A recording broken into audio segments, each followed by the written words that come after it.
Good evening, everyone, and welcome to the Sustainability and Infrastructure Commission meeting for December 9th, 2020. Please join me in the Pledge of Allegiance. I pledge allegiance to the flag of the United States of America and to the republic for which it stands, one nation, under God, indivisible, with liberty and justice for all. Cookie, could you please do a roll call? Commissioner Reyes? Here. Commissioner Lorraine? Here. Commissioner Nunez? Here. Commissioner Rowinski? Present. And Commissioner Robbins? Here. Great. Thank you. Just a reminder, everyone, due to the current physical distancing protocols in place, the city encourages public participation remotely. There are two ways for the public to comment this evening. For people joining the meeting by video link on the Zoom meeting link found at the top of tonight's meeting agenda, use the raise your hand button to be called on. And when called upon, please let us know who you are and provide your comments. The other way for people to join the meeting is by phone, and that is calling 408-638-0968. Once again, 408-638-0968.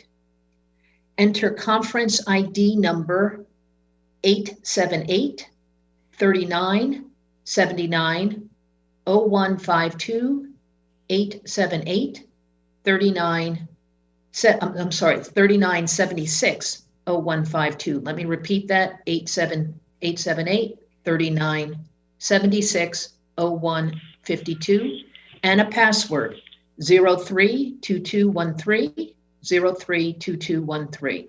And once you're in, press the pound button and then press the *9 to raise your hand and be called upon. And once again, when called upon, please introduce yourself by stating your name and go and provide your comments. The video and phone options for public comment will remain open and available until all public comments have been made to the commission for items that are or are not on tonight's agenda. And finally, I want to thank staff for their time in terms of making tonight's remote meeting possible and public participation. So thank you, specifically also to Jonathan. Before we proceed any further with tonight's meeting, I would like to acknowledge Brad Underwood, who has been with the City of San Mateo in the role of Public Works Director for 6 years. Brad will be retiring shortly, and his last day with the city is December 31st, 2020. So this is Brad's last commission meeting. And what I'd like to do is take a few minutes here for the commissioners to provide well wishes and other comments on Brad's upcoming retirement. Would anyone like to start? Please, Cliff. Yeah, when I thought of Brad's last meeting with us, I tried to think of a few words that sum Brad Underwood up. To me, I wrote a few down. Informative, thoughtful, responsive. And then I said, from the point of view of a commissioner, I better add in patient, tolerant, put up with all our stuff. Mostly the word that comes to my mind about Brad, though, and I've known him now for a long time, is effective. This is a guy who got things done, moved the ball forward, and Brad, you're going to be really, really missed. Thank you for all you've done. I'll miss you for sure. Thank you. Any other commissioners like to step in? Sure. I'd just like to particularly acknowledge Brad for moving some incredibly important work in the city of real consequence to all the citizens. The clean water program and the wastewater treatment plant project are just incredibly, incredibly important. Not something that gets a lot of visibility on a day-to-day basis, but it's incredibly meaningful. I can only imagine all the challenges under the hood in moving that forward. And I just want to say thank you, Brad, for all of your incredible work on that project and so many other things. So thank you very, very much. Brad, I also wanted to congratulate you not only for your retirement this week, but also for making the NBC News for bringing some cheer to a young resident in our city who lost their Lego down the drain. I appreciated reading that this morning. But really, I remember the first day I walked into your office and you welcomed me as a commissioner and made me feel very welcome and, said no questions are dumb questions. And I challenge you on that. But I really appreciate you and your leadership, and it's just been really great working with you, and you will certainly be missed, and I wish you all the best in your best chapter. Thank you so much for everything you've done for the city. I'd like to take a turn as well, if I may, Chair. Please. Thank you very much. Thank you, Brad. Congratulations. I had the pleasure of seeing you receive the commendation from the City Council on Monday, and it really is just too bad that happened to happen via Zoom as opposed to in the council chambers, and even this again is unfortunate, but it's the circumstances we're in, and I hope you'll come to see us sometime, and maybe we can make it up to you later. But in the meanwhile, thank you for your years of service, for bringing your decades of experience to bear on a number of critical projects in our fair city.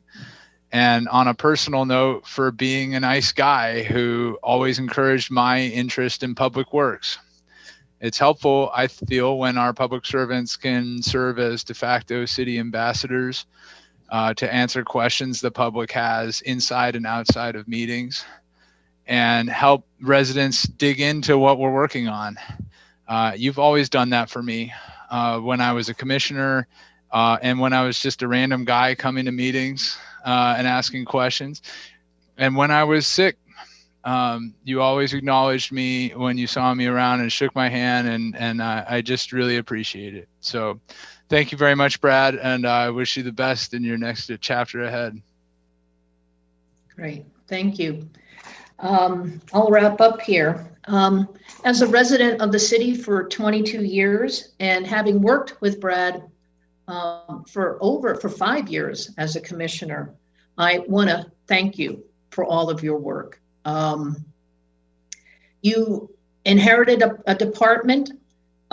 You have significantly improved its morale, its ability to get work done, but more importantly, you've positioned the department very well for the future and for whoever takes over in your big shoes. And there's a couple of things I want to acknowledge that I thought was very impressive in the 5 years that I've had a chance to work with you. One, you seamlessly integrated numerous sustainability projects and budgets and resources into the Public Works Department. And I say seamlessly and graciously. Your teamwork with other departments, I think, is unparalleled and breaking, and that's very important. I was particularly impressed with your ability to direct staff and provide the vision to work with the police department in terms of parking and cleaning up and all the other matters. And I think working between departments is really, really important. It's the only way to get the job done. And I really appreciated that both as a resident and a commissioner. And then finally, the receptivity to hearing from the residents. And, and that's somewhat of it was a kind of a guidance, not quite a mandate from City Council, but, there has been a move over the last several years to continue to increase resident input. And once again, you took on that task graciously, professionally, and with genuineness to hear what people are trying to say. So once again, you position the department for the future. We really appreciate it. and whoever takes your shoes should appreciate that as well, and wish you the best of luck ahead. Thank you all for the kind words. I don't know if you want me to talk now or after the meeting or at the end of the meeting. Sure. No, let's if you have something, please. Yeah, I'll be relatively quick, I think. I just want to thank you all for your interest in public works and sustainability, and I think it was a good move to put the two commissions together. And I think you're all doing an excellent job. I appreciate the thoughtful questions that you posed to us. It really helps us, move the ball forward in a meaningful manner for the community, as you are community members, right? So, and I know you all listen very carefully to the comments that are made by residents as they come before you, and take that into consideration as well. I've really enjoyed the 6+ years I've been here. As I told the council the other night, the last 2 have been amazing because of the amazing help that I have with Matt Zuka, Abby Vieser, and Azalea Mitch. Azalea Mitch is actually taking over for me as an interim public works director. So you're right, Susan. She's probably going to just be sitting back with her feet on the desk. I don't think it's going to quite look like that, but I think we position, and I know we position the department to have further successes, and get a lot more done for the community. I can tell you that the public works team really cares about what they do, and is very professional and thoughtful. We can't always do what the residents want us to do, but that's the nature of our business as well. And we are disruptive at times when we come in and make improvements. So that's unfortunate, but the communication part is, Susan, as you said, it has ramped up quite a bit. And with the help of some staff like Kelly Benz and others, we've made some great strides there to keep the community informed of what we're doing. So it's a little bit of, somebody asked me how I'm feeling. It's like I have some, highs and lows here lately, a little emptiness because of all the friendships I've made that I hope to continue, and as well as you all. But it's been a pleasure to serve San Mateo and do my best. I'm sure you could ask my wife how hard I've worked. She could vouch for that. But I just want to thank you all for your support. And I'm excited to see the next phase, because I think there's going to be better things to come. Thank you. Right. Well, once again, thank you from all of us, and thank you, commissioners, for your kind thoughts and well wishes. As we move into the meeting, the next item on our agenda is the consent calendar. There's one item that is to approve the minutes from the November 12th, 2020 meeting. I will be abstaining because I was not present at the meeting, but do I have a motion? I'll make a motion. Second. Thank you. Cookie, a roll call, please. Commissioner Nunez, Yes. Commissioner Reyes, Yes. Commissioner Lorraine, Yes. Commissioner Robbins, Yes. and Commissioner Rowinski abstains. Thank you. Okay. Thank you. The next item on tonight's agenda is public comment for people wishing to comment on an item not appearing on tonight's agenda. State law prevents the commission from acting on any matter not on the agenda. However, comments are welcome for items off of the agenda, and the commission will take note of them and may consider them for inclusion into future commission meetings. Cookie, do we have any speakers? Yes, I have Carol Steinfeld. Okay, please. And Carol, we have 3 minutes, and Cookie and I will let you know when the 3 minutes is come to a close. Okay. Thank you. At the last meeting, the commission discussed gas leaf blower regulations, but it would have been a more complete discussion if the staff presented parts of the 2018 staff presentation to the Sustainability Commission, again in 2018, I requested that in September because that discussion was never completed with the Sustainability Commission or before it was disbanded. That 2018 presentation proposes program and communications measures to discourage gas leaf blower use and ways to inform the public that their reduction is in our climate action plan. And that's more prominent than a ban. I emailed that today to commissioners. Also, the presentation last month could have noted that other cities have banned gas leaf blowers, such as Palo Alto in 2005. And I, without looking, I was in Alameda and I was told they've scheduled their future ban as part of their climate action plans. And that's not uncommon in some other cities, especially the ones using DNL as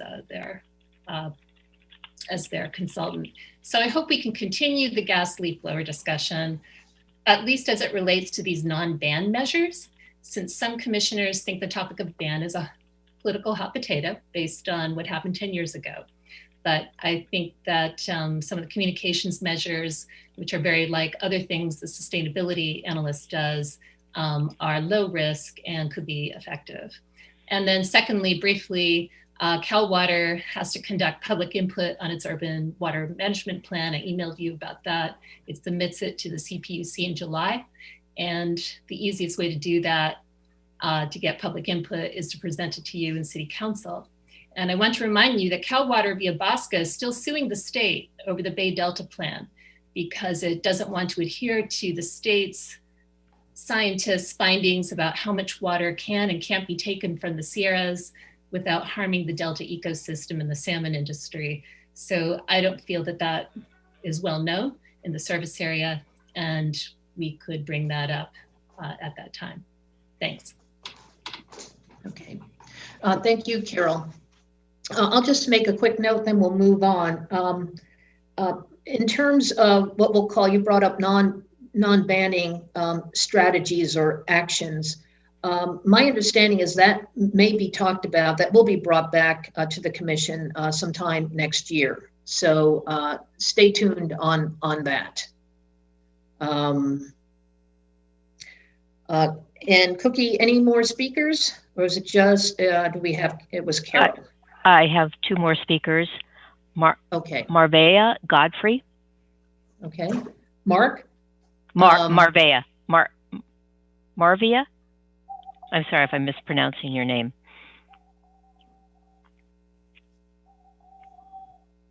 Marvia? Mareva. Maviva. Okay. Mareva. It's okay. Thank you very much for, I'm just here very briefly at the request of Ms. Nunez.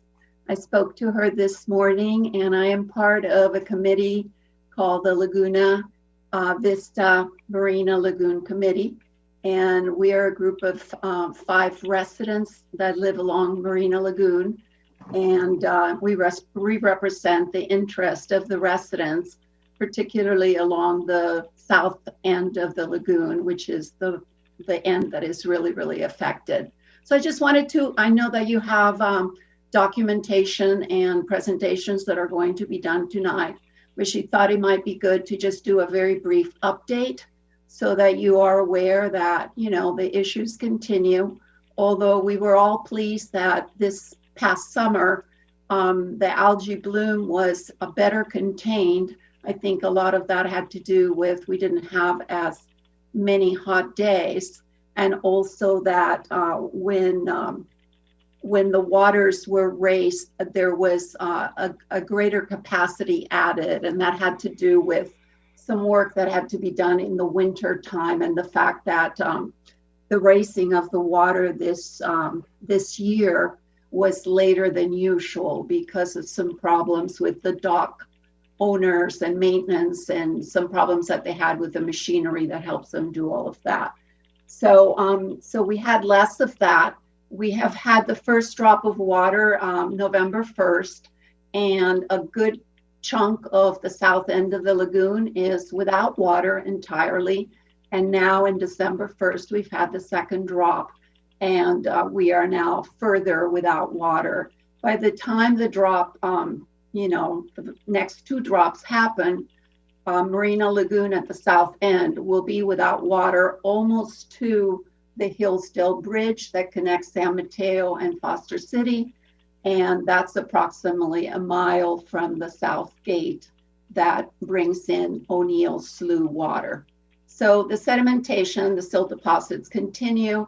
We're really thankful for all the work with Public Works and their, easy communication and due diligence in terms of spraying the algae, harvesting it when it shows up, etc. The algae bloom was immediate upon the first drop as well. We were going through a bit of a heat spell, but then it dissipated. It wasn't anywhere as bad as it was the year before. When it blooms, it's very smelly. It's aesthetically, a concern, but also that it affects the toxicity of the water. So that's it. That's the update.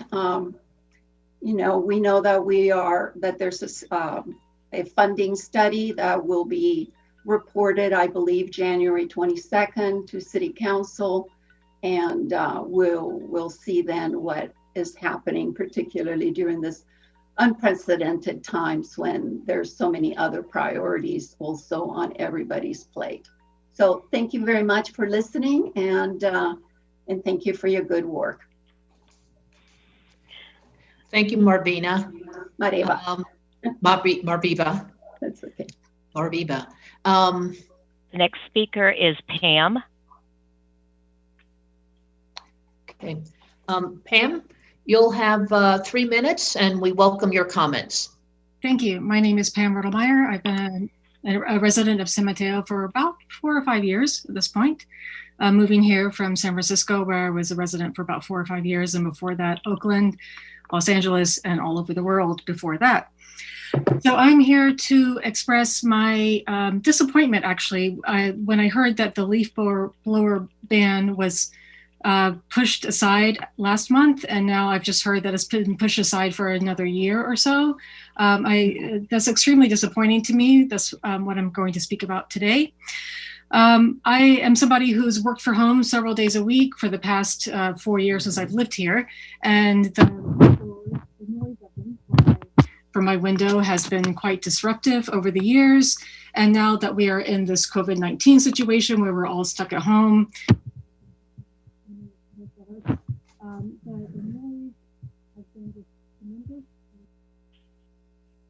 Oh, Pam, we have lost you. Can you hear me now? Yeah. Yes. For some reason it unmuted. I don't know why. Sure. We'll give you an extra minute. Or if you'd like to start over, would you like to start over, and we'll start with 3 minutes? Pam. Oops.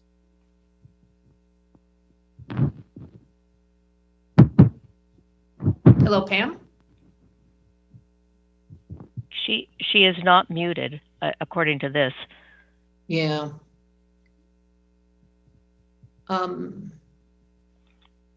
Okay. Pam, I'm going to mute you and then unmute you and see if that does anything.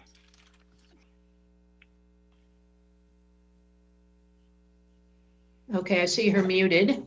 I see Pam muted. Hello, can you hear me now? Yes. Yes. Can you hear me now? Okay, yes. I put on my headphone. Sorry, I teach via Zoom 5 days a week, so I don't know. I've never had this problem before. I am an environmental scientist and a professor at local colleges within the Bay Area, and I am here to discuss the leaf blower ban and my disappointment with it being pushed aside for so long, because I have been teaching and studying and researching from my home for the past 4 or 5 years, and the noise of leaf blowers is phenomenal where I live in San Mateo.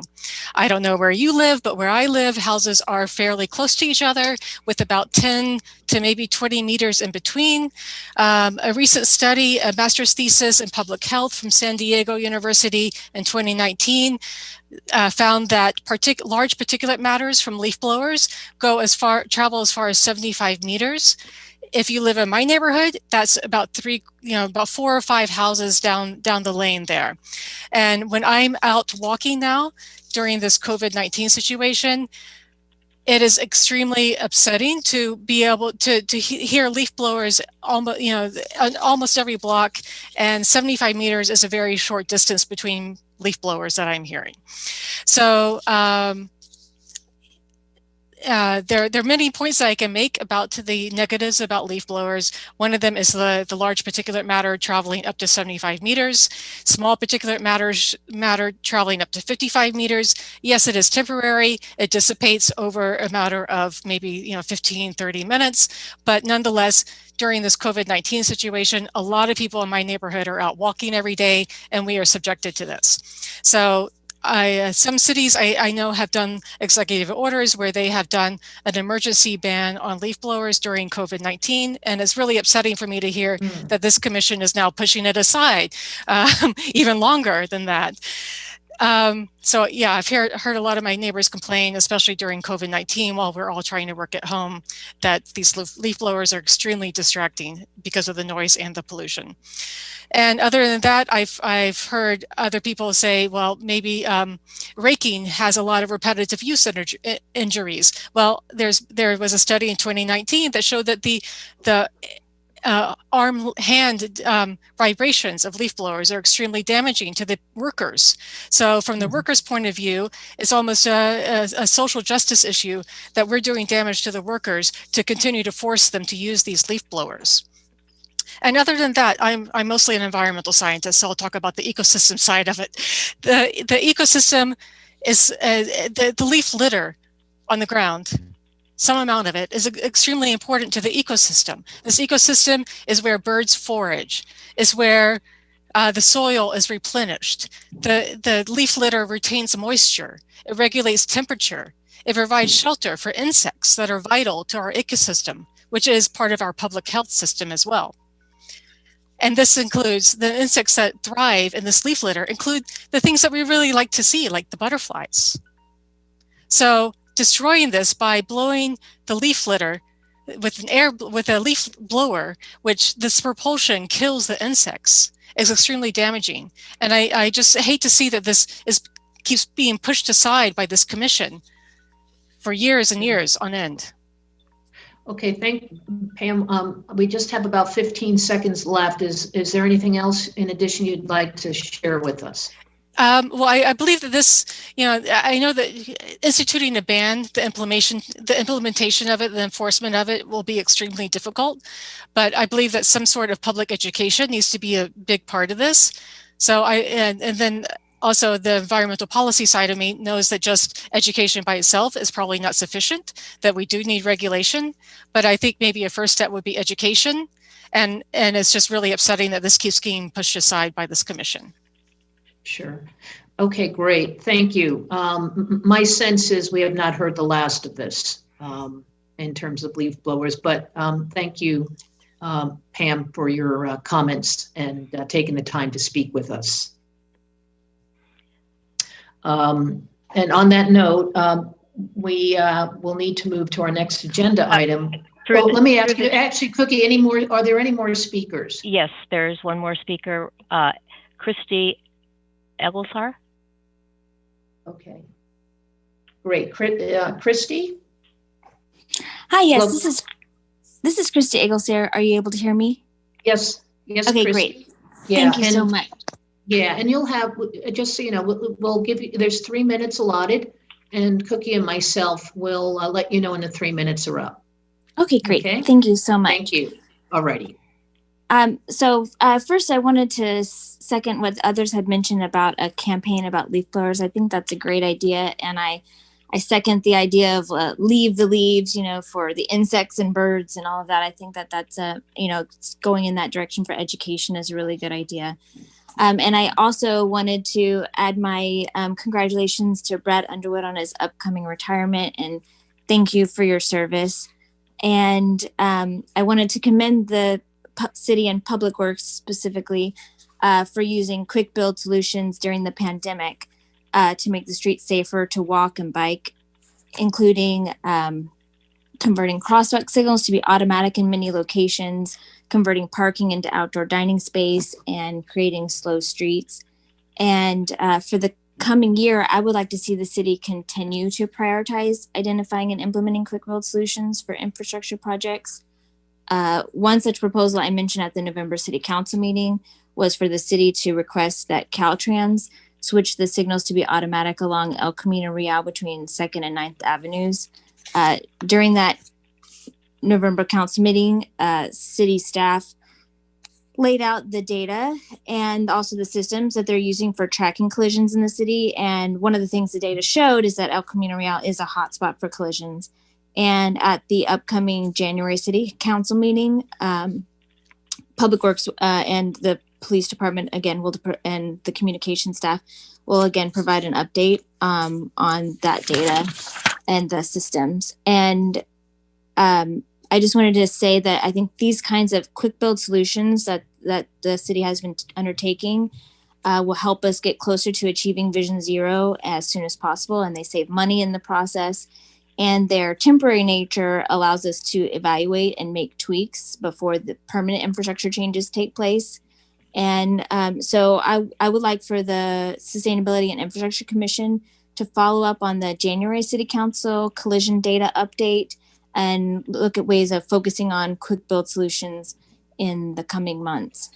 And there was one other thing I wanted to get the feedback from the commission on is, given all these different topics that people have been bringing up and that are on the agenda from this meeting and the last meeting, whether or not you think it would be warranted to have a bicycle and pedestrian subcommittee that would report to the commission that would focus, on bicycle and pedestrian safety issues, given the scope of what the Sustainability and Infrastructure Commission has. So thank you very much. Okay, great. Okay, thank you very much, Christy, and we appreciate your letters and have read them. So okay, great. Thank you. Yeah, and thank you. And we'll take into consideration your comments. Once again, thank you to all our speakers. Cookie, are there any more speakers? No, I see no other hands raised. Okay, great. Then once again, I want to thank our four speakers for coming forth and bringing to our attention comments and thoughts and observations that once again are not on tonight's agenda, but could be put on future agenda meetings. With that, we'll need to move to the next agenda item, which is the new business section. There are 3 items for discussion, and they are an update on the conceptual design for the landscape project at State Route 92 and El Camino, State Route 84, that interchange. An overview, the second item is an overview of the city stormwater system's unfunded activities. And then the third item on tonight's under the new business section is, and this was made at the request of the commission during the November meeting, was to receive a report summarizing sustainability program and public works projects for the remainder of this fiscal year, 2021, and for the next fiscal year, which is 2021 to 2022.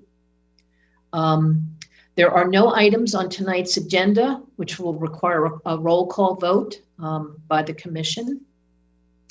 So we're going to kick off those, once again, the 3 items under our new business section.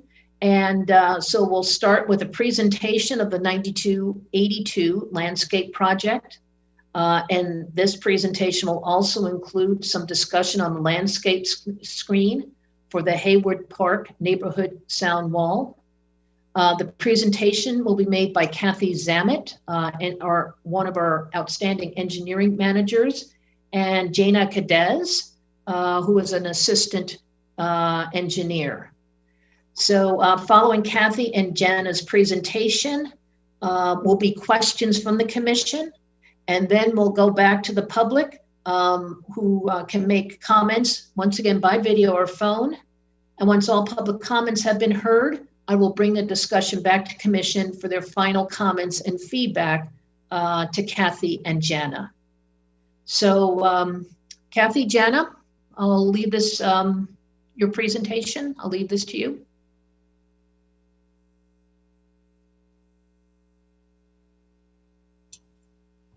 Good evening. Thank you. My video is not going on. Anyway, good evening, commissioners. I'm Kathy Zammit. I'm engineering manager in the Public Works Department, and I'm here this evening to give you a presentation on the proposed landscaping. And I'm going to try to share my screen right now. I apologize. This is my first presentation at the meeting. Okay, very good. We can see the title slide. Okay, great. All right. Well, we're here this evening to give you a presentation on the proposed landscaping project for the State Route 92 and El Camino Real interchange, and to request feedback on the landscape design concept. Presenting with me this evening are actually our team members, Kelly Benz, who is our Public Works Communications and Public Relations Analyst, and Dylan Butterbaugh, which is the Project Landscape Architect from Gates & Associates, who is doing the landscape design. And we also have here with us other team members, Chuck Gardala from Gates, Carmelo Cecilio, and Gordon Sweet from BKF Engineers, who are the project designers. And we do have Jana Cadiz, our Assistant Project Manager in Public Works Engineering, and she is providing us background support.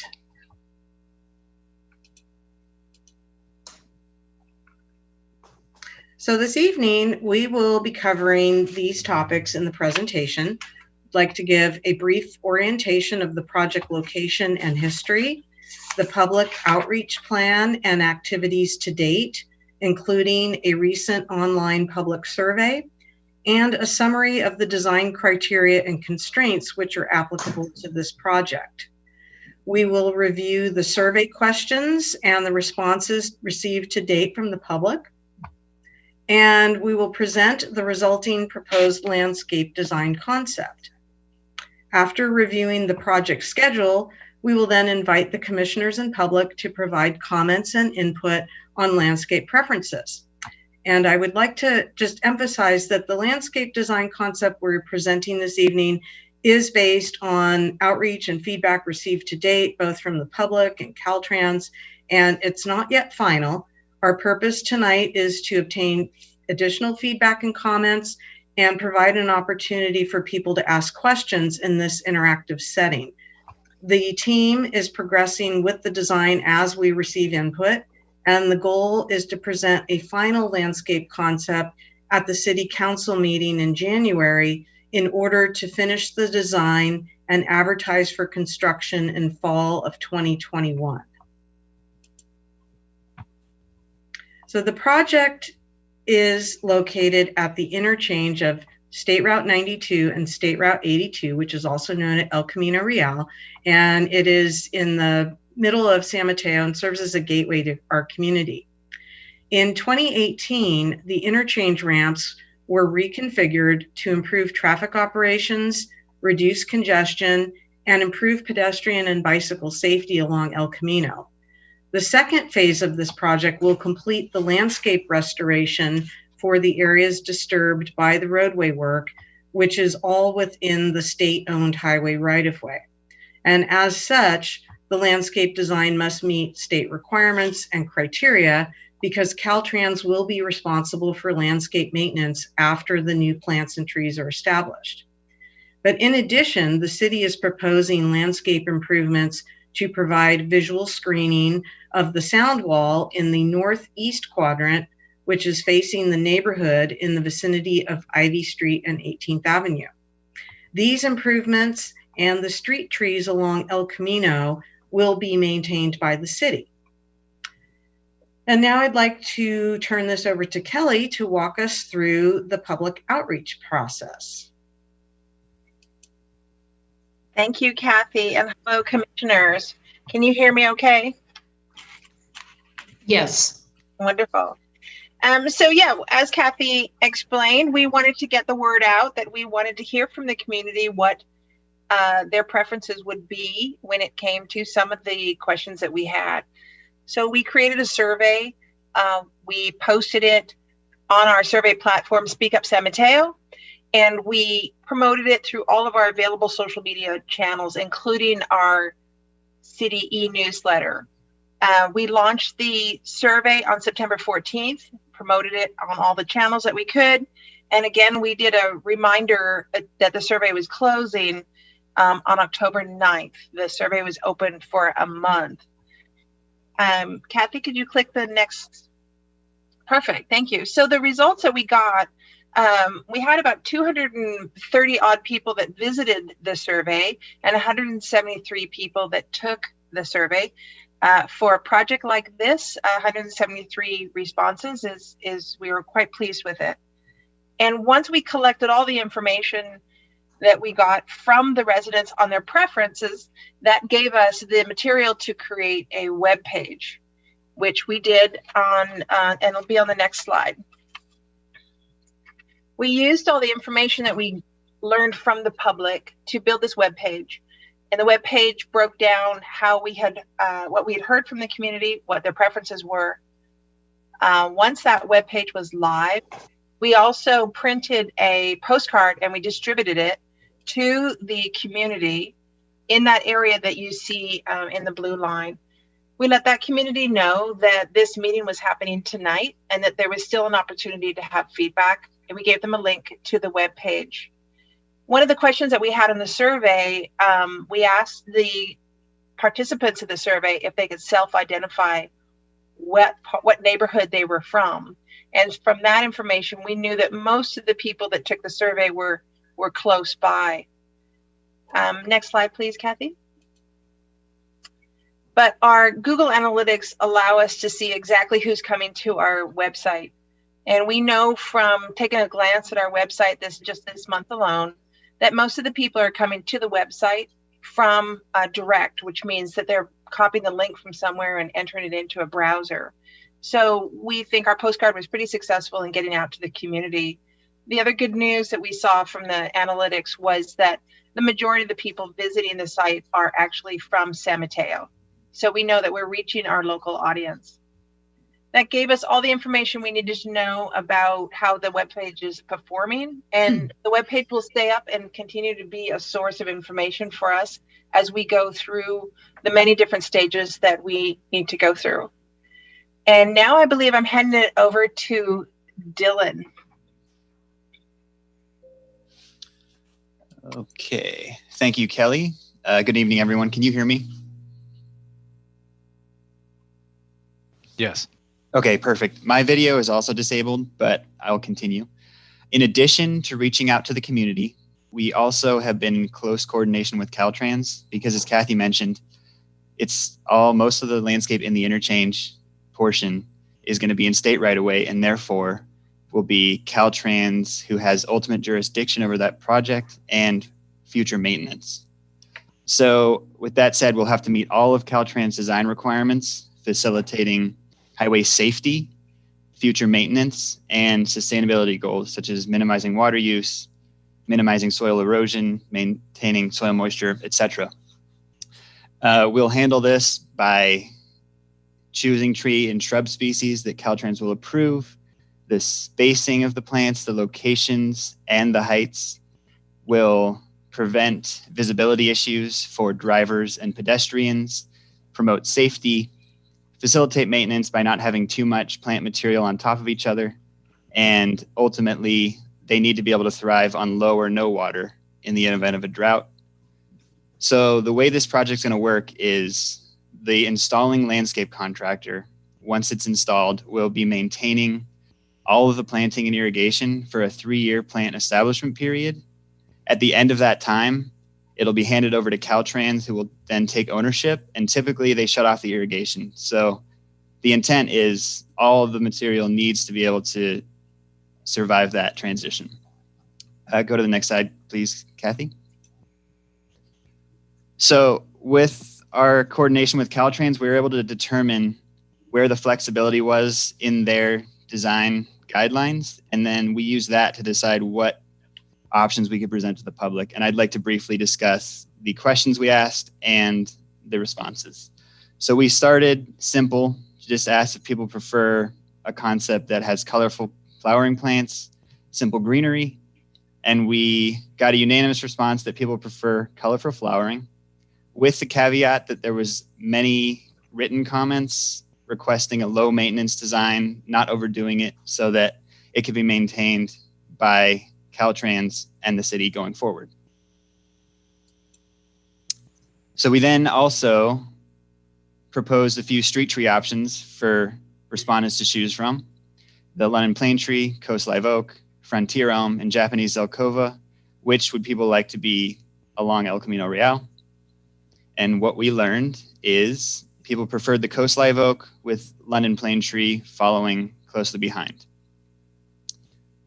Next, we asked about accent trees at the intersection corners, and we offered eastern redbud, crepe myrtle, or fruitless olive, and the consensus was to go with the eastern redbud. Now, the caveat with all of these answers is that there was another strong push that all of our plant selection and tree selection be native or Mediterranean climate adapted, which we agreed with, and I will discuss more on that later.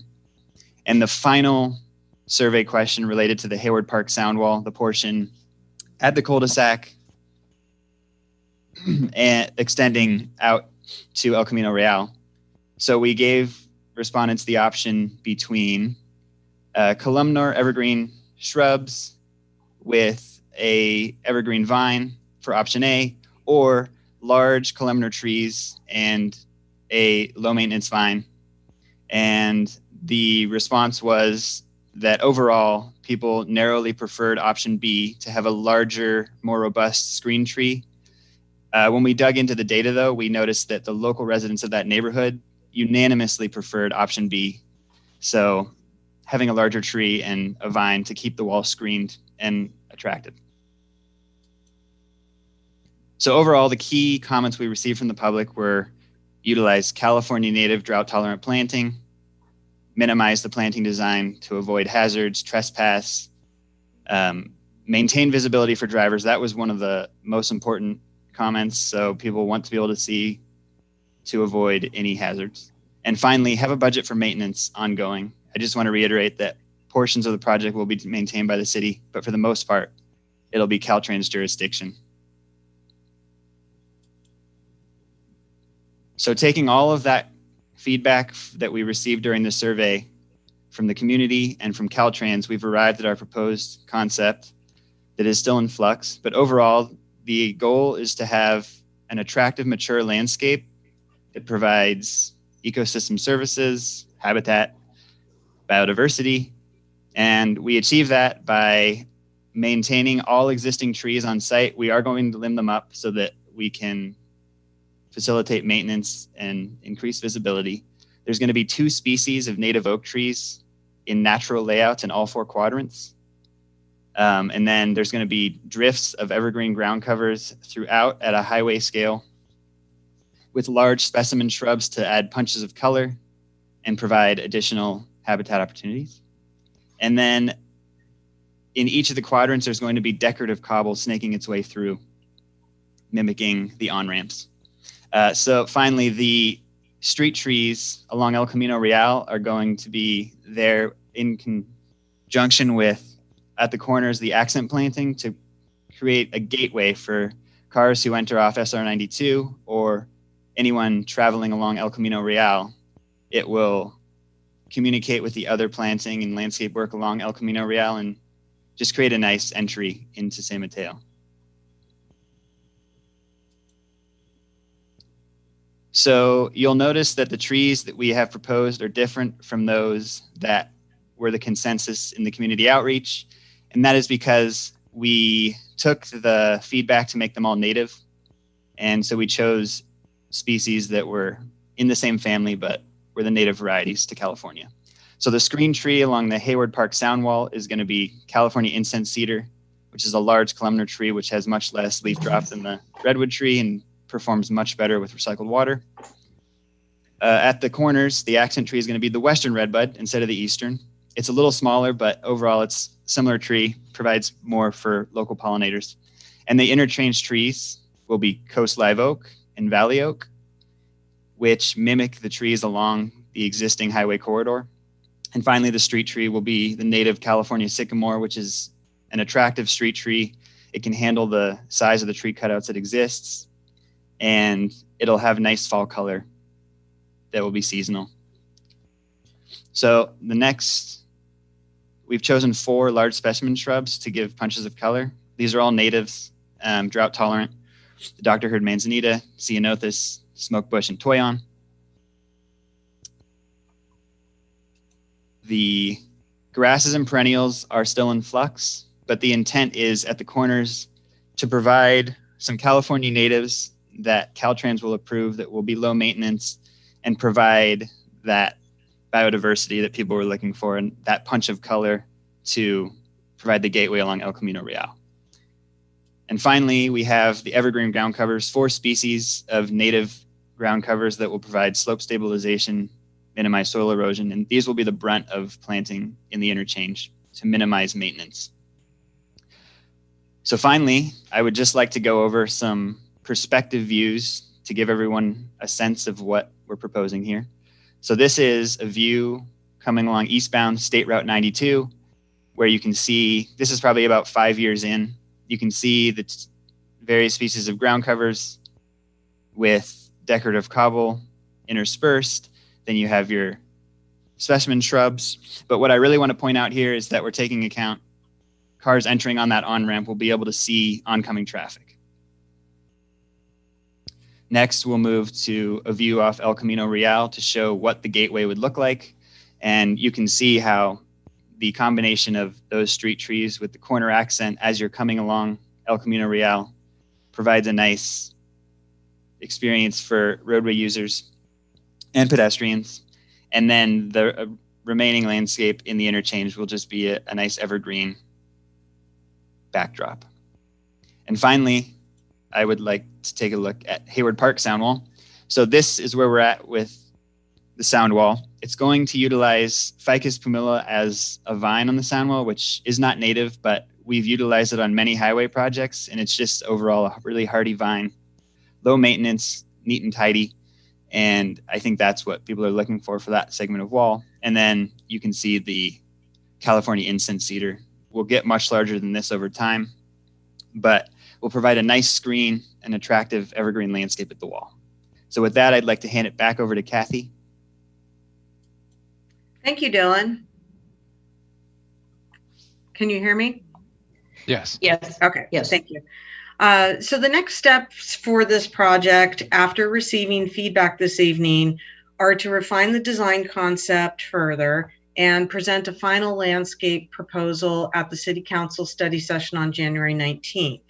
We then plan to complete the design phase and advertise for construction in fall of 2021 and complete construction in fall of 2022, which is then followed by the 3-year plant establishment period that Dylan explained. Ideally, we'd like to receive as many comments as possible by this Friday, December 11th, which will help us meet our schedule. And for anyone unable to participate this evening, feedback may also be provided by email to the address on the screen, pwfeedback@cityofsanmateo.org. And that concludes our presentation, and we are available to receive comments and respond to questions at this time. Great. Okay, thank you, Kathy. As I mentioned, what we'll do is we'll start off with questions from the commission to staff, and then move in, hear what public has to say, and then bring it back to the commission for final comments and questions for staff. So let's open it up. Commissioner Nunez, questions? Thanks, Commissioner Rowinski. And thank you, staff, Kathy, Kelly, and Dylan for your presentation. It's very exciting to see, it's a beautiful project. I was curious if staff saw, or were there any opportunities to integrate green infrastructure in this project? Okay, I'd like to ask Dylan, our landscape architect, to comment on that, please. I guess I'll start with saying in the construction of the original highway improvements, there was stormwater treatment installed, and that's going to remain, and our landscape is going to emphasize that. Additional green infrastructure, it's mainly just going to be landscape planting, focusing on the species, but we are utilizing decorative cobble to minimize additional irrigation watering, and then that cobble would also allow for infiltration of water into the ground as well, similar to potentially a stormwater treatment, but not official. Other than that, there's not really any additional green infrastructure per se, other than using low water use plant material. Great. Thanks, Dylan. I would just recommend that staff kind of cross-check this with our city's green infrastructure plan to ensure consistency and maximizing opportunities for green infrastructure. That's all. Thank you. Okay. Thank you, Commissioner. Commissioner Lorraine. No questions at this time. Thank you. Okay. Thank you. Commissioner Reyes. Commissioner Nunez asked the questions I was going to ask, so I think I'm good. Okay, great. Commissioner Robbins. Somewhat the same. Unfortunately, I think some of that ship has sailed. The infrastructure is probably more at the highway interchange level than in the landscaping. And we had issues with Caltrans at that time. The only question I have, and I think it was answered in the presentation, but has staff decided on the sound wall portion to use trees up closer to the road rather than one of the options had the trees right up against the sound wall? Well, as this is Kathy, as Dylan showed in the two options, yes, the second option B does have the trees planted closer to the neighborhood and right behind the sidewalk. And so I think that gives some depth to the design. And that was the unanimous preference from the folks who took the survey so far. So yes, that is the plan at the moment, but we are still open for comment. Actually, through when Commissioner Robbins is done, through the chair, I do have Please, some. yep. Okay, and so if these are going to be tall trees and they're going to be close to the sidewalk, has staff looked at possible future issues with roots pushing up the sidewalk, which can happen with certain tree types? Can you speak to that? Yes, I'd like to ask Dylan to respond, please. Sure. So I'll first just answer Commissioner Robbins' question about having the trees located closer to the sidewalk. The amount of space we have there is probably about 10 to 20 feet. So given the mature width of the tree, we don't want to locate it right next to the wall, so it presents leaf drop or debris drop onto the freeway, but we don't. So we're going to center it more or less between the sidewalk and the wall. And then to your point, we are planning to install root barriers and deep watering bubblers to encourage the tree to root deeper and less spreading. And we'll also look into a tree that has roots that go down and less surface spread to prevent future upheaval of the sidewalk. Great, thank you. Okay, all right. I just have a couple of questions, actually a comment, Dylan, and my comments are for you. One, I'm glad to see on the sound wall, I think what was originally proposed, or one of the options, option B, was the coastal redwood. And I thought it was wise to remove that. One can just look around the area and see groves of coastal redwoods dying. It's frankly too dry down here. So I think the cedar, by the way, is a very wise choice. Cedars are tough plants, and that's a tough environment, being close to the freeway and all that heat, and yet giving some aesthetics to the neighborhood. So congratulations on that change in plan. The only question I have is Valley Oaks, which is a beautiful tree. Do you think a Valley Oak can survive? You know, usually when I see Valley Oaks, they're typically riparian. The soil's a little moist. Coastal redwoods, I mean, coastal oaks are fine here, but do you believe Valley Oaks can survive the dry environment that they're going to be placed in? Yeah, I appreciate that point. I do think that they could survive because they also appear in dry scrublands and kind of hilly areas. There is the potential to substitute it with a different, more coastal version of an oak, because there's many species. So we could use the coast live oak and some addition. Yeah, I mean, coast live oak does very well in our environment, and even as it gets dry, that's a great plant. And I will share with you, I thought your selection of plants from trees to shrubs was outstanding. So thank you on that. And I'm very familiar with all of them. Like I said, it was just the Valley Oak, which is, like I said, a beautiful tree, absolutely beautiful. Once again, I'll just put it out there. Can it survive the environment it's going to be placed in? And I'll leave that up to you and the experts. And that's essentially my comment. Thank you. Okay. All righty. Great. If there are no more questions from the commissioners, I'm not seeing any.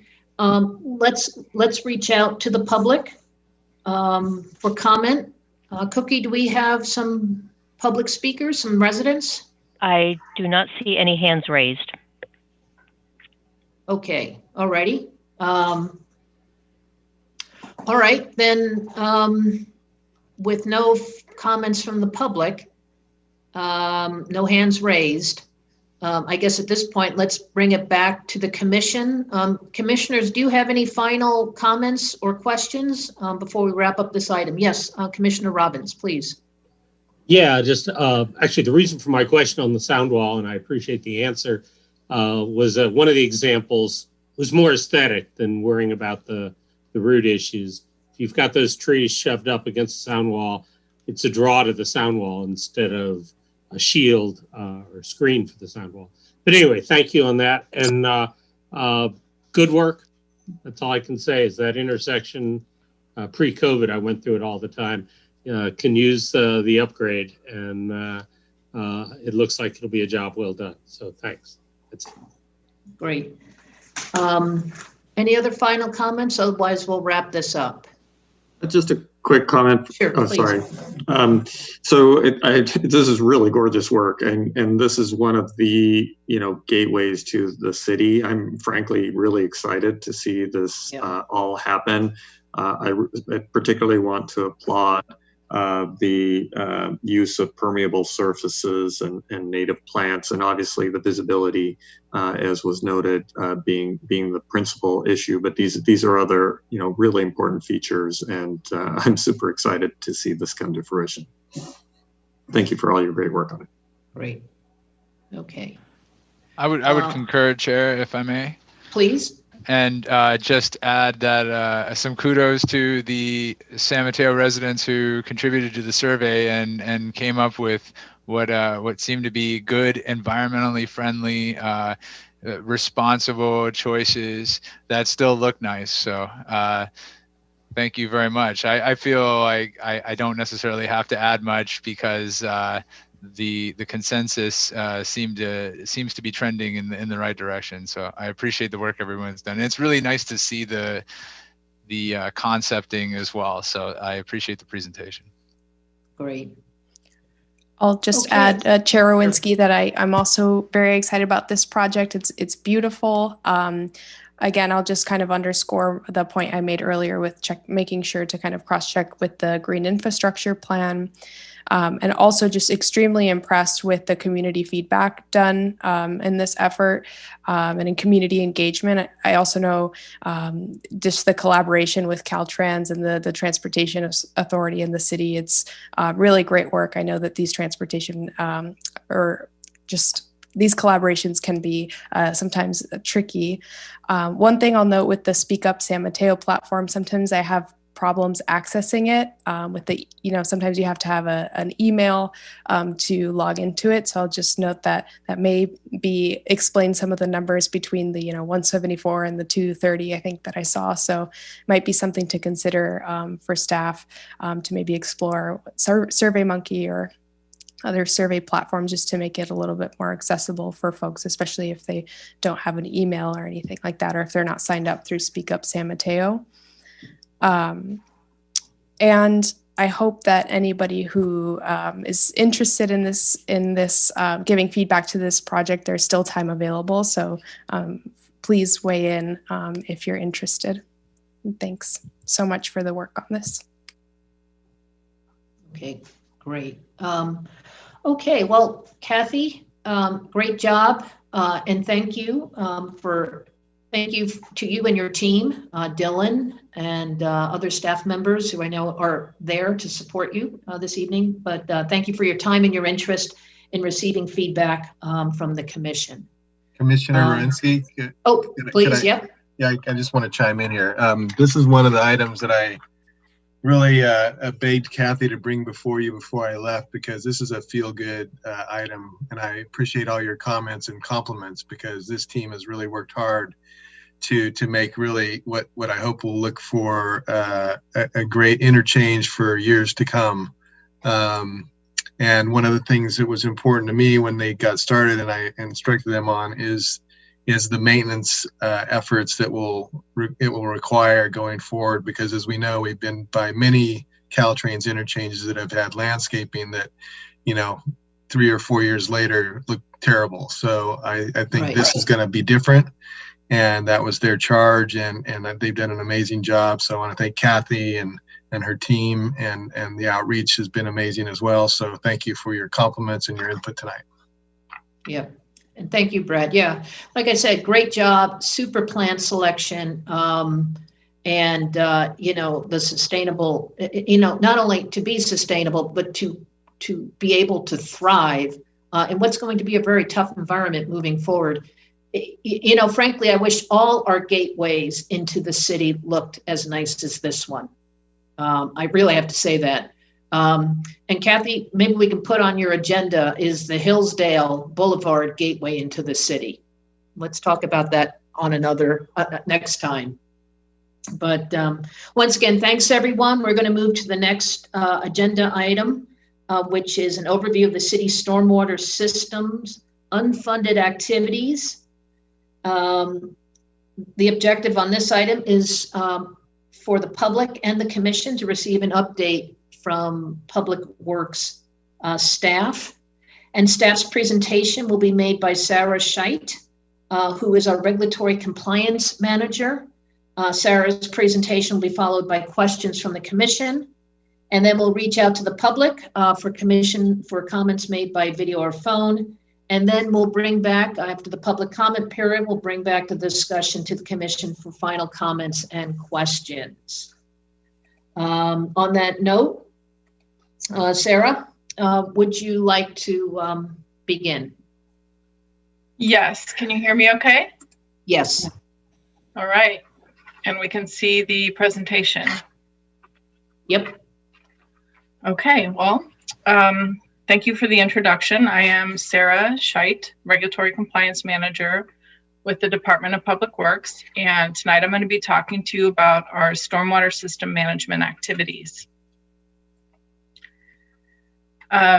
The agenda for the presentation, first I want to give you some background and history on the storm system evaluation process that we've been going through for the last couple of years. And then I'm going to go into the storm system funding analysis process. But the main point of tonight's presentation is to just give you an overview of all the different storm system activities and the cost for those activities and what our next steps will be to try and secure funding to continue with those activities. So this process started out several years back with just looking at the Marina Lagoon and issues around the lagoon having to do with it filling in with sediment.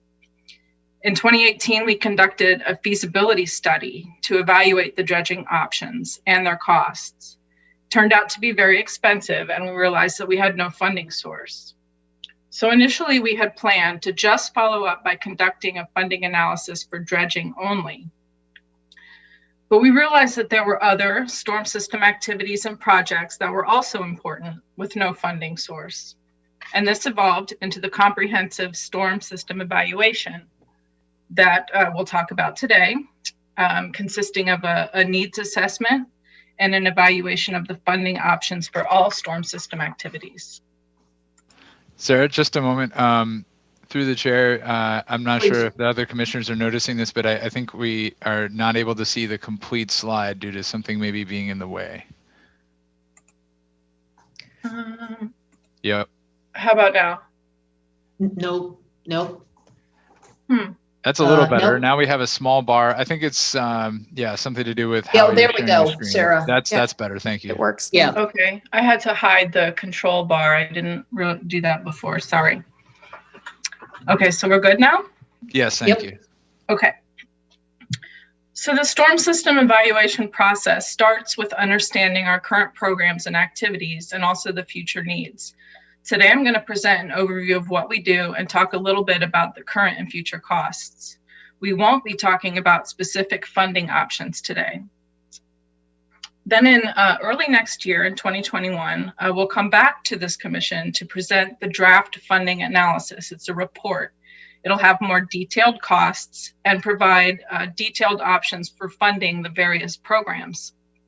We'll be looking for your feedback and support at that point and moving forward with which options or prioritizing which programs. After that, we're going to a study session with City Council to get their feedback and support. And then depending on the direction that we receive from Council, we'll decide which, if any, mechanisms to implement. The implementation of those funding mechanisms could include stakeholder and community outreach, surveys, preparing a final rate study, and then ultimately implementation of the selected mechanisms.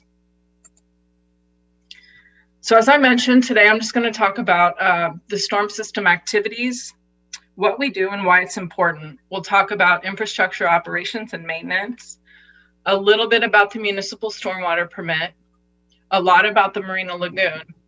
We'll get into capital improvement projects and a little on operating costs. So the operating costs for the current stormwater activities that I'm going to talk about, this is where we are sort of today in the next couple of years. The baseline costs, these are in thousands of dollars. So about $3 million a year is what we're spending on operations and maintenance, regulatory compliance, and the Marina Lagoon so far. We've identified an additional approximately $625,000 that we need in the immediate future to continue with our current and projected operating needs. We need to add a couple of more maintenance workers to complete additional creek and inlet cleaning. There is going to be a new stormwater permit that will have additional costs associated with compliance, in particular with inspections for trash and making sure that private parcels have the equivalent of full trash capture. So a little bit about the infrastructure itself. The storm sewer system consists of about 80 miles of pipe, 24 miles of channels and ditches, and 9 pump stations. All of these systems require maintenance, inlet inspection and cleaning, as well as the pipes, channel cleaning, detention basin dredging, and pump station maintenance. All of these maintenance occur at different frequencies and is quite dependent on the resources available with the funding that we do have. So our creeks and channels, we have 6 main watersheds, 4 primary creeks. 3 of the creeks drain to the Marina Lagoon, and the other creek is San Mateo Creek, which drains to the bay itself. In order to do any maintenance in these creeks, we have to have permits from regulatory agencies. We have to get permits from the California Department of Fish and Wildlife, the Army Corps, and the Regional Water Quality Control Board to be able to do things like debris and vegetation removal within these channels, or any bank stabilization work that might need to be conducted as well. So a little bit on the municipal regional stormwater permit. I've been here and talked to you all about this before. We've talked about green infrastructure. We've talked about trash capture. The permit is issued by the San Francisco Bay Regional Water Quality Control Board. The key provisions that require the most resources out of us are the trash reduction, 100% by 2022. They're moving that out to 2025 with the next version of the permit, which is good news. Continued green infrastructure requirements. And as I mentioned, we're expected to make sure that all private commercial properties have the equivalent of full trash capture, and that's going to require additional resources and inspection on our part, and as well as working with new and redevelopment to make sure that they all install trash capture when they redevelop those properties.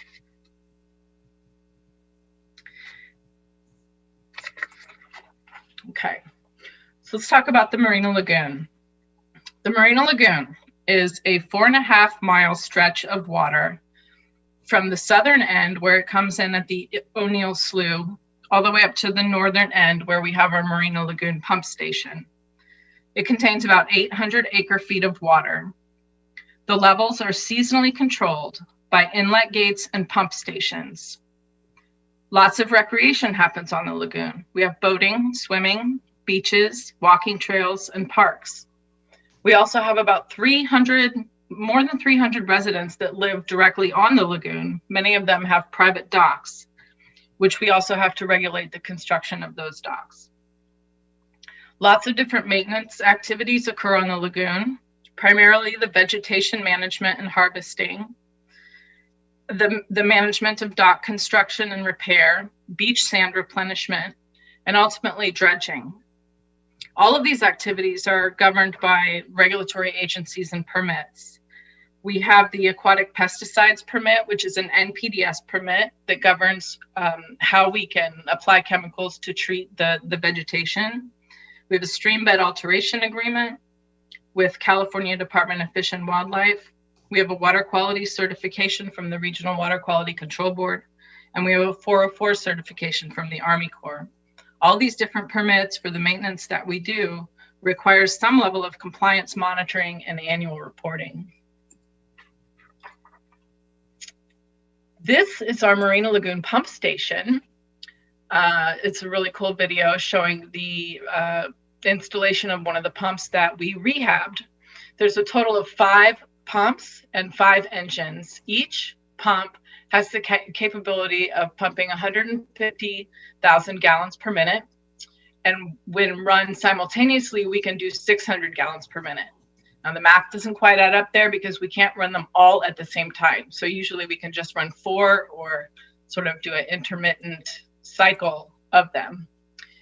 The pump station can put through about 800 million gallons a day. It costs about $100,000 each to rebuild each one of these pumps. So all these pumps are being systematically rehabilitated.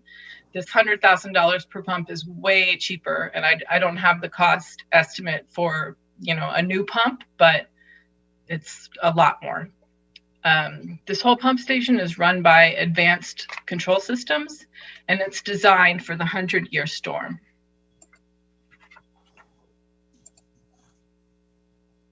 Okay, a little bit on the Marina Lagoon vegetation management. We have a new contractor this year. They're called Waterworks Industries. What they do for us is vegetation management through the application of chemical aquatic herbicides. And they do all this in compliance with the NPDES permit for that issued by the state. Primarily, we're trying to control widgeon grass and algae. These two pictures you see here are actually widgeon grass. The algae, that it looks like algae, but this is actually widgeon grass floating on the surface. Mm-hmm. Our contractors also do a lot of beach and debris cleanups on a weekly basis. This whole effort is becoming a lot more challenging. As the lagoon itself is shallowing due to sedimentation, it's warming as well. These conditions allow for enhanced growth of vegetation. It's becoming more difficult for us to use certain products, like the copper-containing products that work really well. We're not able to use them anymore in an effective way where they don't violate water quality standards. It's probable that we're going to need to discontinue the use of these historically effective products and use new products that are more expensive but less effective. The mechanical methods that you see, this is a picture of the harvester, those are also more expensive. So the water quality at the Marina Lagoon. We monitor at the beaches on a weekly basis for fecal indicator bacteria. So this is total coliform, E. coli, and Enterococcus. We work with the county health department to post any safety warnings based on the sample results. The sources for the contamination include goose droppings, sanitary sewer overflows, and your general stormwater runoff. The lagoon itself is listed as impaired by the State Water Board for fecal indicator bacteria. This means that the pollution has negatively impacted beneficial uses. We have an extensive Canadian goose control program. Since 2018, we have a contractor. He's picked up over 20,000 pounds of goose droppings from these two beaches. Just this year alone, we've picked up over 6,000 pounds. He also does egg addling throughout the region in an effort to control the populations. And there's a regional effort underway where we're coordinating with other cities and the county to implement a coordinated Canadian goose control program with enhanced actions. And that program is underway. You'll probably be hearing more about that as well. So let's talk about the sedimentation issues in the lagoon.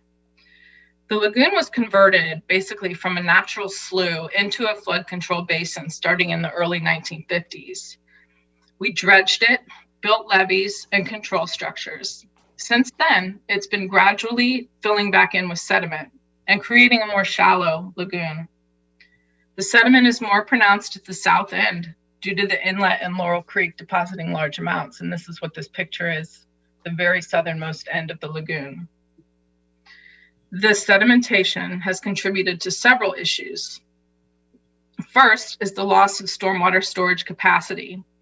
It hasn't been identified as critical yet because the volume is still adequate to handle the storms, especially considering our ability to pump out the water, but it could become more critical in the future.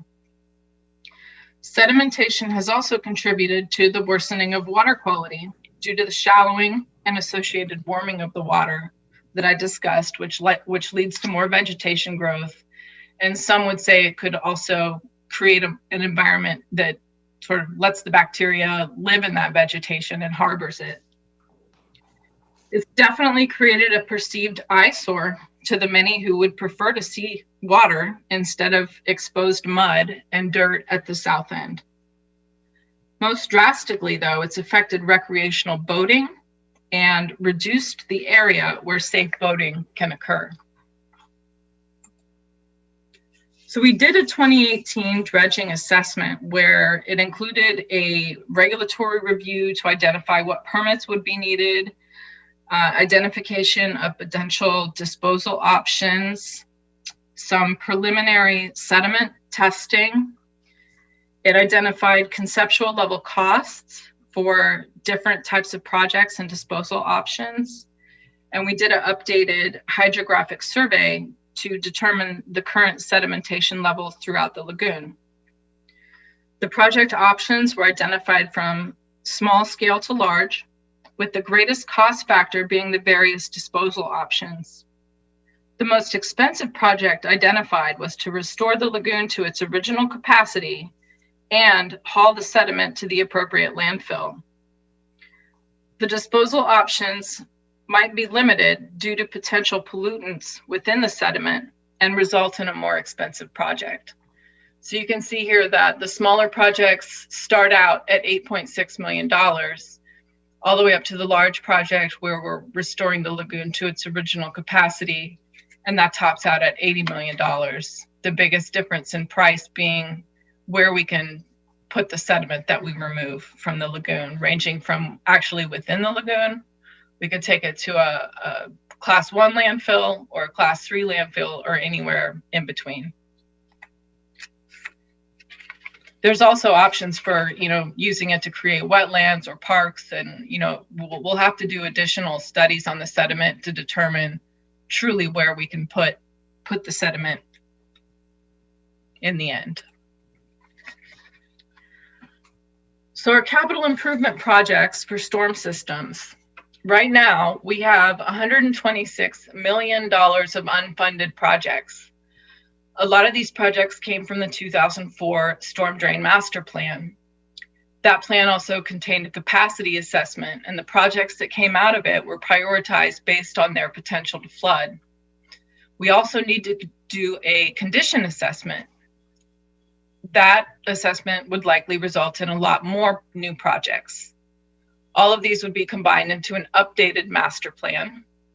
And we also have the Marina Lagoon dredging identified as unfunded projects. The funded projects that we do have are consisting of trash capture. Some green infrastructure projects have been funded, flood improvements, and the Columbia Crystal Springs bypass project. These projects are primarily funded through taxes and fees. We have some funded through Measure A, Measure S, General Fund, and the South Bayfront Levee project. This is a more detailed breakdown of the specific projects that are identified as unfunded in our current 5-year CIP, totaling $126 million. If you extrapolate this out to $2025, it's going to cost $139 million, with increased construction and the increased costs for all these projects. You can see the ones that were identified in the 2004 master plan are identified based on the drainage area. There's lots of individual projects identified within each one of these drainage areas. And there are, 33 million of high priority projects identified down to 8 million of low priority projects that were identified. So how are we going to do this?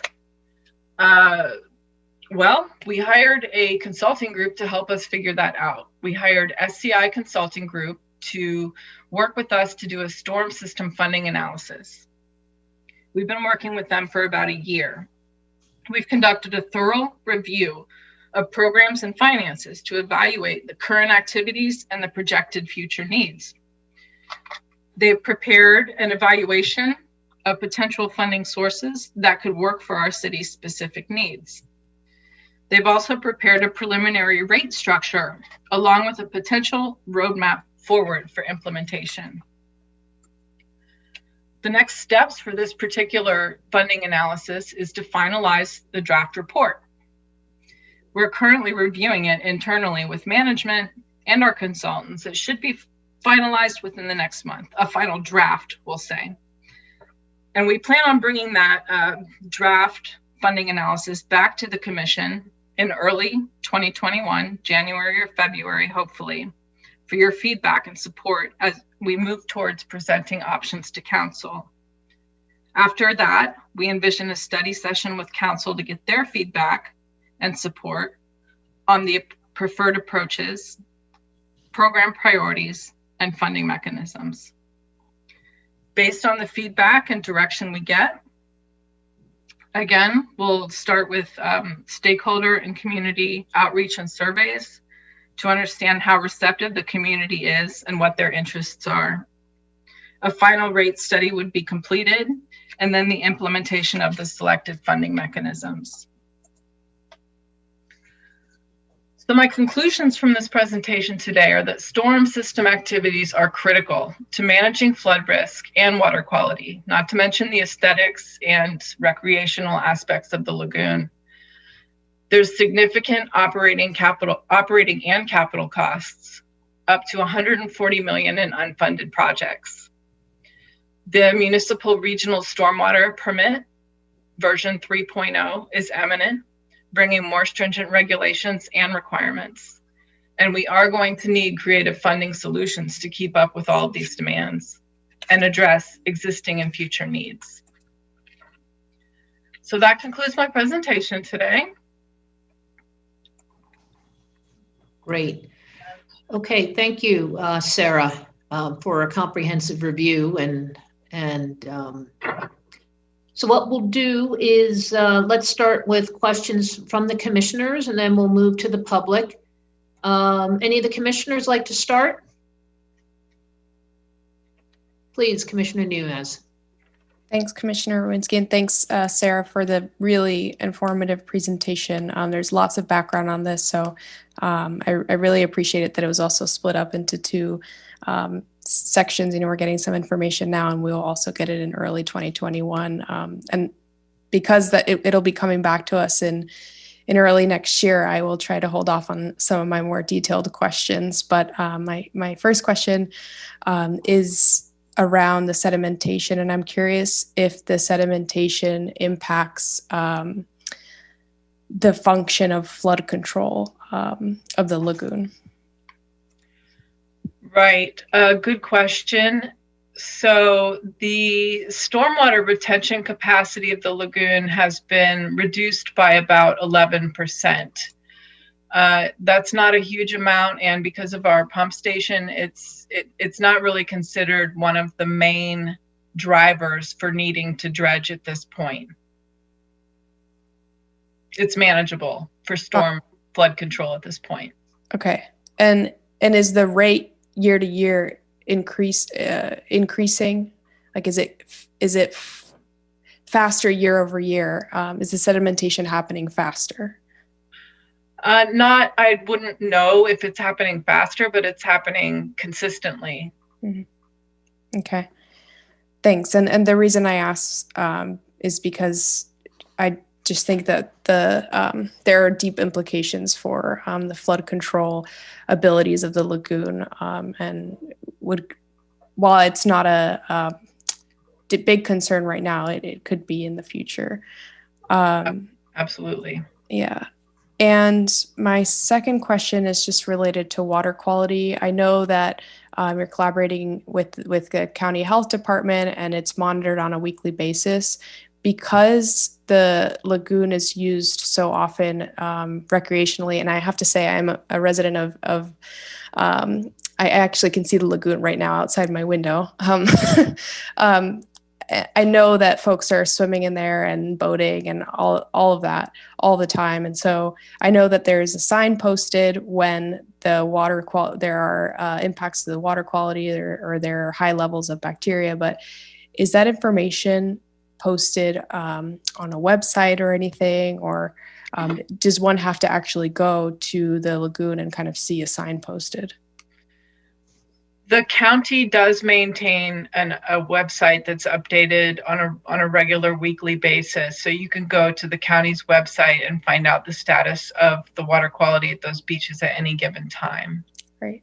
That's really helpful. Thank you.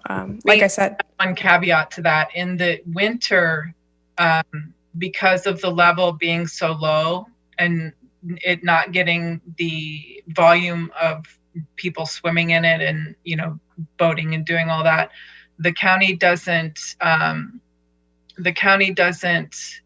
require us to report to them on the water quality through the winter. So we generally just post warning throughout the winter. So you might not have updated data between December and March. Yeah, and I can certainly vouch for that too. There's certainly no one really going into swimming or boating these days. I'll hold my comments until the comment section. Thank you so much, Sarah. I really appreciate your answers.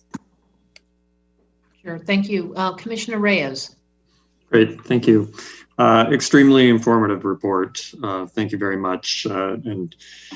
This is not an area I've had much exposure to yet, so this was very helpful. First, very, very dumb, basic question. What exactly does the pump station do? Is it only triggered if there's a storm event and we need to get water out of there? And where does the water go? Or is there something else going on? Sure, yeah. So the pump station at the end maintains set levels that we have. So the summer levels for the lagoon, we keep at a higher level compared to the shoreline. So water comes into the lagoon at the south end during high tides. It just flows in. It also comes into the lagoon through the Laurel Creek, 19th Avenue channels. So that's how the lagoon is filling. When it gets to the high level mark, the pumps turn on and it takes it down about 4 inches to where the shutoff level is for any given point in the season.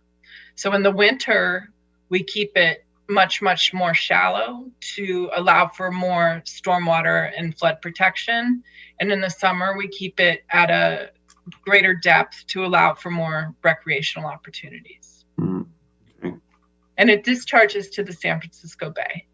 Sure. Okay, great. That helps. Those pumps are impressive in their size.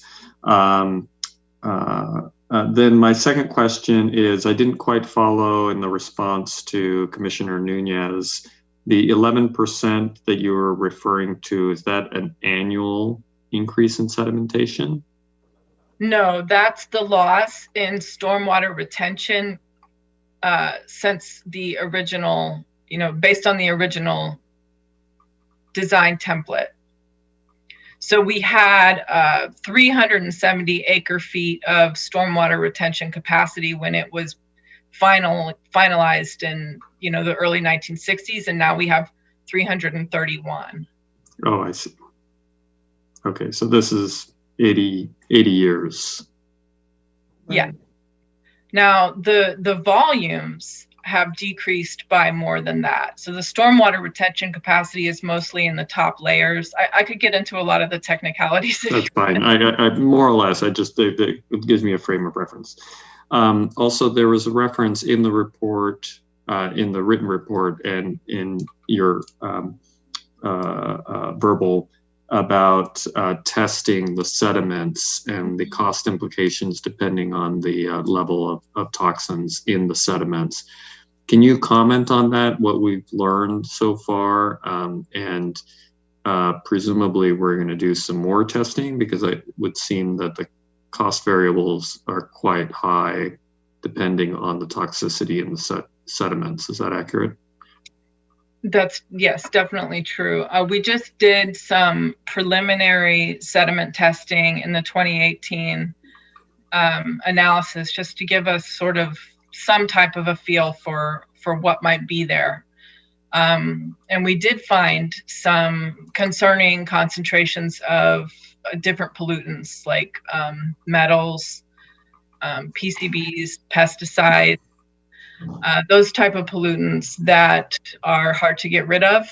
And, depending on how persistent those are throughout the sediment, which we would have to do additional testing to find out, that would dictate what we can do with that sediment that we remove. It could be considered hazardous, or it could be considered safe enough to, build a wetland out of someplace locally. We could use it to, fill in and create wetlands even within the lagoon itself. So it really depends on, when we do come up with a plan for dredging in the future, we'll have to develop a more thorough plan that would also be vetted through all of the different regulatory agencies as well. Sure. But it sounds like we won't have a clear picture on that issue when the funding discussion comes up, right? And basically my concern is that I don't know if my reading of the report is accurate, but in the written report it says, sediment removal ranges from 8 million to 80 million. So it's an order of magnitude. And it just seems like a particularly large variable from the standpoint of the funding considerations. And I'm just wondering if it wouldn't make sense to get a clearer picture on that before getting too far along on the funding discussion, since that's so significant. Sure, there is going to be more of a discussion on sort of how to break that down into more manageable, funding opportunities. I don't think we're ever going to be able to come up with $80 million to just do this, huge project, assuming that all the sediment is worst case scenario, that's the $80 million. Mm-hmm. But more than likely we'll have to take on smaller projects, over a period of time. Mm-hmm. But that's a good point. Yeah, I mean, we just, it takes money to find out as well. Yes, yes. Okay, I appreciate it. Obviously, there's a ton of complexity here, so thank you for all your work on this. And let me chime in here. I think the primary differences in that cost and why it's so such a large swing is because the 80 million is removal of everything to get it down to the previous level, the lagoon levels, and the 8 million is just doing some smaller areas and maybe spoiling some of the dredging material along some of the sides of the lagoon as well. So not the whole lagoon, but portions. And so that's kind of what I think Sarah was talking about. Great, thank you. Okay, Commissioner Lorraine. Thank you. Sarah, on a high level, how would you say we got to this point at which we have so many, so much of a discrepancy between the general fund budget that's gone toward various projects and capital improvement and the unfunded activities we have today on the list you shared with us in your presentation? And why are there still significant projects unfunded since the 2004 master plan, for example? Can you give us a little more on how we got here? I could attempt. Maybe Brad would prefer to answer that. If not, I can give it a shot. Basically, the storm systems and the way that the regulations have been written historically don't allow us to create like an enterprise fund, such as we have for the sewer system, the sanitary system, and for solid waste, trash. We're allowed to have enterprise funds, but the way that the rules are right now, we would have to go through, Prop 218 balloted measure to come up with a utility for stormwater. So that's one reason that, where else would we get the money besides either an enterprise fund or the general fund? We're just limited. Yeah, I will chime in, Sarah. Thank you for that explanation. But the state law has been changed a little bit, but no one's gone out and actually developed this. So there's a concern there could be a contestment of this in the courts. So no one's actually gone out and done this yet. So we're anxious to see the first one go before and see how successful they might be. But it is challenging to develop this funding for these issues that are unfunded but are necessary to work on for us. And the Prop 218 is the cost of service proposition. I'm not sure I know the reference. Yeah. Maybe you can clarify there. Honestly, I'm not a funding expert, which is why we hired the consultants. I just don't know everything there is to know about Prop 218 and all the intricacies of it. So I'll have to defer that until we come back, or unless Brad or Matt want to clarify. I apologize. Well, I think that's right. We're going to bring a lot more detail back next month to you, or they will. I won't be here, but for your consideration and knowledge at that point in time. Excellent. I think you're right, Commissioner Reyes, it's the cost of service. That's what we have for the sewer fund. And so. Yeah, that was the water utility legal action. Yeah. Excellent. Yeah, I think maybe, Sarah, though, just to help clarify for me, because I may not have the strongest command of these terms. And when you mention an enterprise fund, for example, would you say the general gist is that an activity or project such as dredging the Marina Lagoon is simply not necessarily built into, like, we're not currently allowed to budget for an activity such as that? I wouldn't say that we're not allowed to. I would say we just don't have we haven't had the money for it. Okay. And I'm getting the sense that we haven't dredged the lagoon since the initial installation of the lagoon itself, right? This would be the first dredging. Yeah, it was a little bit of dredging, like 70,000 cubic yards of dredging was conducted and finished up in the early 80s, I think 1982, where they finished the southern end at that point. But since then it's kind of filled in the southern end again. But the main portion of the dredging was finished up in the early 60s.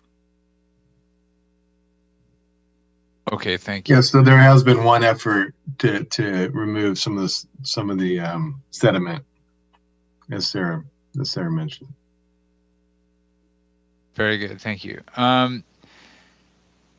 So I guess I'm going to try one more stab at this, and then I'll promise I'll stop. But with regard to the discrepancy, why we have such the unfunded projects and that we do, is it partly because, for example, of prioritization, like, for example, we're doing the clean water program and all that's going on with that sort of, and that had to take priority? Is it because of other general fund projects, maybe even outside of Public Works, that have similarly been prioritized?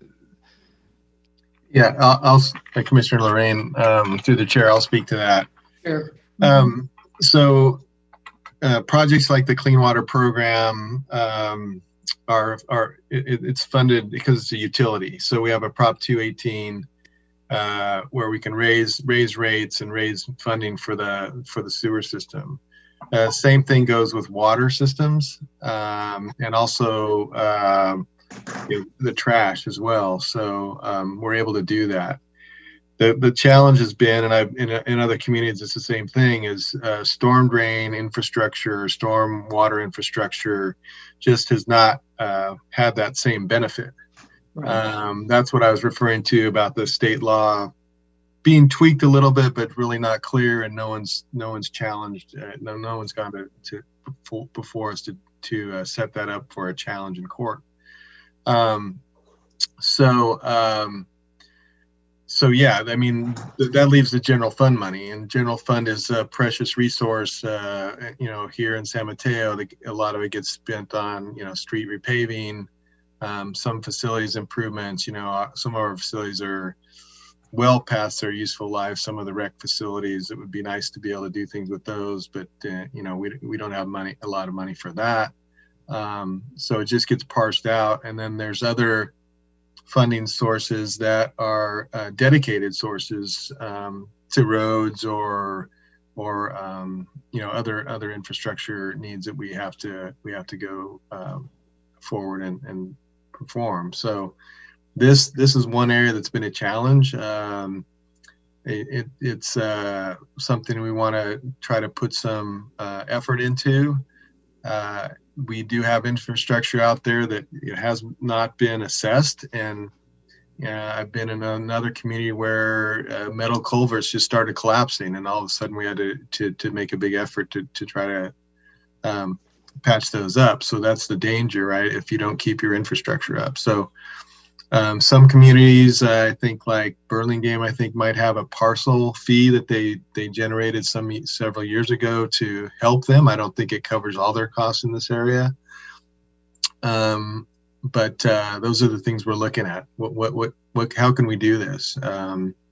And how can we get the community on board that, the lagoon is part of the whole community, not just those that live along the lagoon, right? So that's going to be a challenge as well. So I hope that answers your question. Yeah, I think that's very helpful, and I'll leave it there. Thank you very much. Commissioner Robbins? No questions at this time. Okay. I have gone through this in prior years, so I'll be looking forward to what we do next year. Okay. But yeah, all right, the residents over there struggle with this, but funding is the issue. Yep. Okay, thank you. I do have a couple of questions. Sarah, you had mentioned, I'm just going to change the conversation a little bit into large trash capture devices. And you had mentioned, I know the state law required 100% in January 2022, and it's been moved back to 2025. Well, we don't know for sure yet, but we've been in discussions with the water board negotiating what the language might look like in the next version of the permit. We're supposed to see an administrative draft of that within the next month or two, so that we'll be able to start, being sure what they're proposing. So far, it's just been conversations, but in those conversations with the board that we've been having for the last over a year, they've indicated that they're going to push that 2022 deadline out, possibly to 2025. And they'll have some other interim deadlines between now and then, like a 90% by 2022, I think. Right. And, I think, and I don't want to underestimate the importance of these large, essentially you had mentioned that 3 creeks drain into the lagoon and that San Mateo Creek drains directly into the bay. And currently there are are there any devices that capture waste before it's drained into the lagoon or drained into the bay? Do we currently have do we have mechanisms in place to do that right now? We have one large device in the storm sewer infrastructure itself. It's located in the Poplar Dore intersection. What does that mean? I'm sorry. Yeah, when you say the Poplar Dore, what creeks does that? Okay. Let me clarify. It's actually part of the pipe infrastructure before the stormwater makes it into the creek. We don't have anything to remove waste or trash that's actually built in any creek or drainage channel at this point. There is one going in at the Coyote pump station that's somewhat within a natural channel, but it's before the pump station itself, and that has to go through significant environmental permitting. The water board does not like to, and basically will not give you permission to put any type of device. Like, we couldn't put a device at the bottom of a creek to capture trash before it goes into the bay, because we've already failed at that point. What they need us to do is remove the trash before it leaves our infrastructure and makes it into what they consider a natural waterway. Right. Okay, I get it. Right. So yeah. So it's really our conduits that that feed into the creeks. And it's those conduits that should be retrofitted, for lack of a better term, with some sort of devices to capture this large trash before it even enters the creek. Exactly. Right. Okay. Versus having it at the end of the creek, like, for example, the Laurel Creek as it drains into the Marina Lagoon, having some sort of netting, for lack of a better term, filtering is not what they're is not of interest to. Yeah, it's not of interest to it's them. Not favorable in their point of view. Right. We do have some, what we call them, trash booms. They're right. You know, you stretch them across, but they don't, they're not considered full trash capture, but they do, you know, they do have some benefits. Right. Yeah. And so in terms of, so there could be a pushback on the permit, and this is the permit between the city and the water board. Is that the San Francisco? Is that a regional water board? That's a regional? Yes, the Regional Water Quality Control Board, and it's 77 permittees that permit is. We're all of the agencies and cities within the whole Bay Area. There's 77 of us subject to the same permit. Okay, all right, and that's the regional. All right, and in terms of, and so they might be willing to push it back to 2025. Why would that be? Are we not able to meet 2022? I think it's consistent with some statewide requirements for trash that are regulated at a higher level by the State Water Board. They have a deadline, and I'm not as familiar with that because our permit's always been more stringent and the one that we have to comply with. But the reason for that being that most cities are, you know, having a hard time getting to the 100%. We need additional time to get, you know, we've gotten the low hanging fruit, we've gotten the easy stuff, and now it's going to take, you know, some extra time to get that last 20%, you know, reduction. They're also taking away certain credits that we've been able to claim in the past. They're taking away our ability to claim any credits for existing source controls like the bag ban, the plastic bag ban. We've been taking 10% credit for that, and that's no longer going to be allowed. They might give us some kind of partial credit in the future for things like the plastic foodware if we were to enact new source controls. They're also not going to let us take credit for picking up trash, you know, what do we call it? Creek cleanups and things like that. Right. And when you say a credit, how does that manifest itself for the city?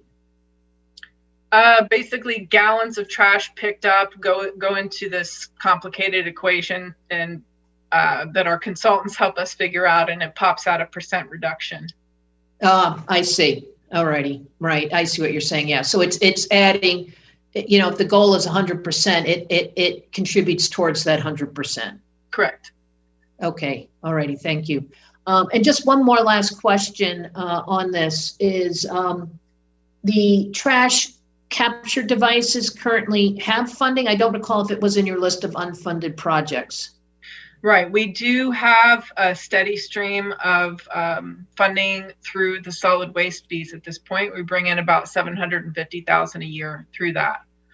Right. So, okay. That is to fund specific. Yeah. That's on the trash capture devices. Sorry. All right. Okay. All right. Thank you. Does anybody have any other questions before we move to the public? No. Okay. I'm not seeing any hands. Cookie, public speakers? I see one public speaker, Moravia Godfrey. Oh, I see two, and Robert Whitehair. So Moravia? Yes. Okay, Moravia, can you hear us? Mareva. Yeah. Yes, and can you hear me? So it's Maria and Eva put together, Mareva. Okay. Mareva, all right. Mareva, yep. Yeah. Okay, great. You're a pro at this, and so you'll have 3 minutes, and we'll let you know as we're getting very close to that. Yeah, thank you so very much for letting me speak again. I wanted to thank Ms. Scheid for her incredibly well-detailed and clear overview of the situation at Marina Lagoon. And it becomes clear to me, with the exception of Commissioner Nunez, that you maybe would like to come and visit the south end of Marina Lagoon and do a silent walk with us and just see for yourself what happens when the waters is lowered. And because it's more than just aesthetics, it's also the smell. And then you will also see the amount of trash that gets caught in the booms. And you're absolutely right, there is no catch basin for the sedimentation that comes through the gates. And actually the gates have to be kind of dug out in order for it to open at this point. The rate, I've done a lot of study of the original manual and the original plan, which was written quite a long time ago. The very last dredging was in 1981. The plan called for dredging every 15 years. So if you do the math, 40 years almost have passed and no dredging has happened in between. And I can't talk about, historically what was going on with the city in terms of funding or why that was not addressed, but probably it has to do with the number one purpose of the lagoon is to be a stormwater retention capacity. The thing though is that it is a huge recreational area, and it is at 4.5 miles, the largest city park, if you will, in the whole region. So it's only going to get worse. To answer your question, Commissioner Nunez, the rate of siltation in the feasibility study in 2018, which was the last time that the engineering company looked at all of this, and they're the ones that proposed, the 8 million project all the way to the 80 million project with different steps for each. Actually, very, very good study. They found that, or they said in that study that it's about 1/4 of an inch per year that it is accumulating, okay? But that rate, once you get at a pivotal point, then it doesn't really matter. It sounds like a very small amount. You're already past the point of no return, right? So I thank you very much for your interest. I know the City Council is very interested. All the City Council members have come and visited us and walked with us so that they could have a fresh hand look. I really encourage you, and I'd be happy to lead the walk and so that you can see for yourselves what's going on. But Ms. Scheid, that was fantastic, and thank you very much. Okay, great. And thank you for speaking with us again. We appreciate it. Cookie? Yes, I have Robert Whitehair. Mr. Whitehair, can you? Chairman Ruinski, thank you. And thank you for this opportunity to address the commission today. I really appreciate it. And I want to take this opportunity to thank Brad for all he's done for the city and tell him he's earned a well-deserved retirement. And I wanted to talk about what he's done for us on our block as a way that helps mitigate what goes into the bay. A couple of years ago, some of us on our block got together and we're really concerned about street sweeping. And I worked with Brad's staff. Brad's staff is extremely helpful in telling us exactly when the truck would be there or the sweeper would be there almost to the minute so that people would move their cars. I want Brad to know that as of now, got about half the street now clear when the street sweepers come by. That doesn't sound like a lot, but when every single car was parked on the street 2 years ago, that's a big improvement. And I hope, Brad, that we'll get to a place where we'll have every single car moved.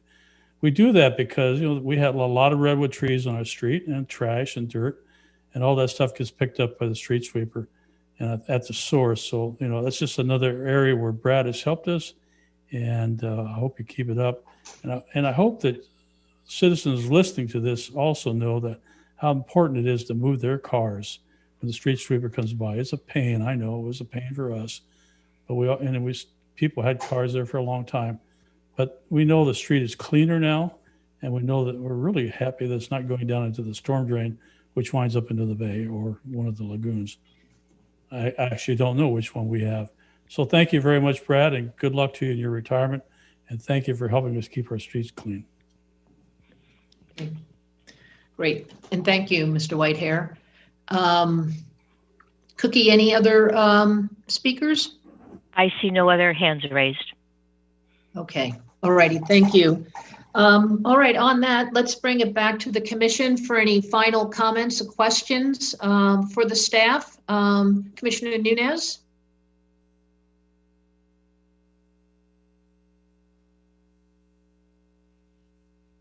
Oops, we're having trouble.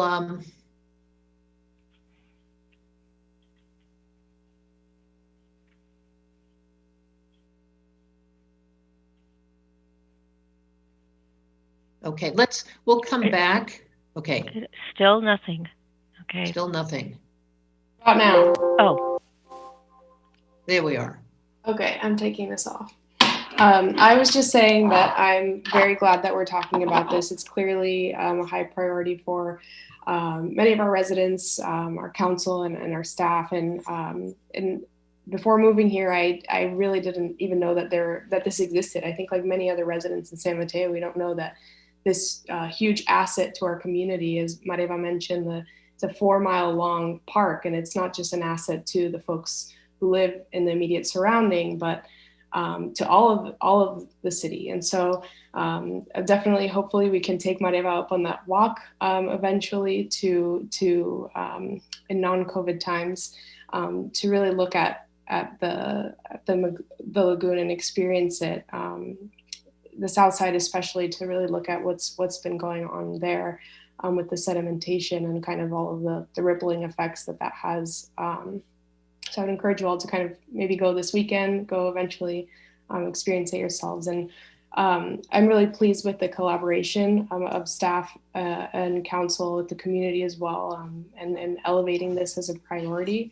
It's much appreciated, and I hope we can continue the steady progress on this issue. You know, it's a really complex and challenging one, but it seems like we're making progress, and I look forward to diving a little bit deeper into the funding piece in early 2021. And I hope that this can be a priority for our commission in the coming years. I know we're having a discussion about that as the next item, but given that it's a council priority this year, and it seems that you know, it's the longer we wait, the more expensive it'll be, and the worse impacts we'll see. So I'm very excited to be talking about this, and my interest in the next meeting will be in seeing opportunities to prioritize dredging in high priority areas to see how we can reduce the cost of the dredging from that 80 million amount to something that's a little bit more feasible for the city. Thank you all. And thank you. Commissioner Reyes?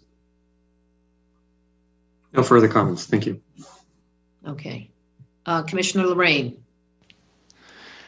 Thank you. I'll second the comments made by Vice Chair Nunez, and thank the Sarah for her presentation. I appreciated learning more about this, and look forward to continuing to learn more. And I'd like to thank Mareva for giving us a bit more insight into her personal experiences as a resident. I'm interested in coming and checking it out and walking at some point. I can't commit to a date right now. It's been a pretty hectic month, but I don't know. I won't wait until non-COVID times if that's amenable to others. Let's put it that way. I don't know when those will be, but I'm interested in checking it out, and I appreciate public interest on this and our interest in it as well. Thank you. Sure. Thank you. Commissioner Robbins? No further comments. Okay, thank you. You know, the dredging and the management of the lagoon is very important. You know, frankly, based on the expenses, it would be interesting to see if the city and the residents, I don't know if this is possible, could work together and get enterprise funding for this, for the lagoon. Because it's not only this time, I mean, the lagoon needs money on a fairly consistent basis, and sometimes large amounts of money, particularly if dredging needs to be done. But that might be something for the folks in Lagoon who live around the lagoon to think about in terms of working with staff and how that process could work out. And I will take up an invitation to take a visit down there sometime in the winter, so thank you. So that's my only comments. I think, Sarah, we thank you for your presentation and breaking down a very complex subject, and look forward to the presentation on funding options for roughly what looks to be about $139 million of unfunded and very, very important stormwater management projects. I think the shame of it, frankly, and I think Commissioner Lorraine actually kind of hit the nail on the head on this. Stormwater is just not, it just doesn't have the pizzazz that some other, and let's be frank about it, be it water or climate change. For some reason, it seems to be a stepchild to all those other major issues. And I hope, and maybe as we proceed, that stormwater will get its due. It really is the last outstanding item to be addressed. And frankly, I find it unconscionable that trash, large parts of trash, can just drain into our bay. You know, anyway. So on that note, thanks, Sarah. We'll look forward to seeing you sometime in the first quarter of 2020. And thank you to our speakers this evening. We much appreciate hearing back from you. We're going to wrap up tonight's meeting with a presentation or report from Andrea Chao, our sustainability analyst. And Andrea is going to review for us the sustainability programs and the public work plans for the remainder of this fiscal year and into the next fiscal year of 2021 to 2022. So I'm following Andrea's presentation. We'll take questions from the commission, reach back out to the public, and then come back to the commission with some final comments for staff. So on that note, Andrea, we're going to hand it off to you. Great. Good evening, commissioners. My name is Andrea Chao, and I'm the sustainability analyst for the city of San Mateo. I do not want to steal all the credit for this report and presentation, as I will be presenting the sustainability program portion and then handing it off to Brad to talk about the public works work plans. I do not have a PowerPoint for you this evening, so instead I will be running through the work plan that was highlighted in the staff report. Let Brad run through his work plan as well, and then we can have more of a discussion about these items. So I'll go ahead and jump in. I want to acknowledge that the work plans do not focus on every detailed task that staff handles throughout the fiscal year, but this really just highlights our major initiatives. And of course, one major difference between the sustainability program and the Public Works Department is that the sustainability program is mainly handled by one staff member, me, and the Public Works Department has multiple teams working on the items that Brad will review. So for this fiscal year, the Commission has been very involved in many of these initiatives, including adoption and implementation of REACH codes. Another second initiative that I have been working on is expanding public electric vehicle charging infrastructure in our community and exploring adoption of San Mateo County's disposable food serviceware ordinance. The next few items are work plan items that I have had less of an opportunity to work on, but researching commercial building benchmarking ordinance approaches is another work plan item. This initiative really entails are other example cities that have adopted benchmarking ordinances that apply to commercial buildings beyond what the state requires. And so that's something that the city can consider to encourage energy efficiency in our buildings. I'd also like to look into exploring implementation of rebates and incentives for electric appliances. And then this fiscal year, there was kind of a pivot towards conducting online outreach instead of in-person events. So that was a new initiative for this fiscal year. And then looking towards fiscal year 21-22, you'll notice that a lot of these initiatives really carry forward or have a new next step to follow through on. So after adopting and implementing our REACH codes for this 2019 cycle, it's actually time to start thinking and looking at the code cycle for 2022.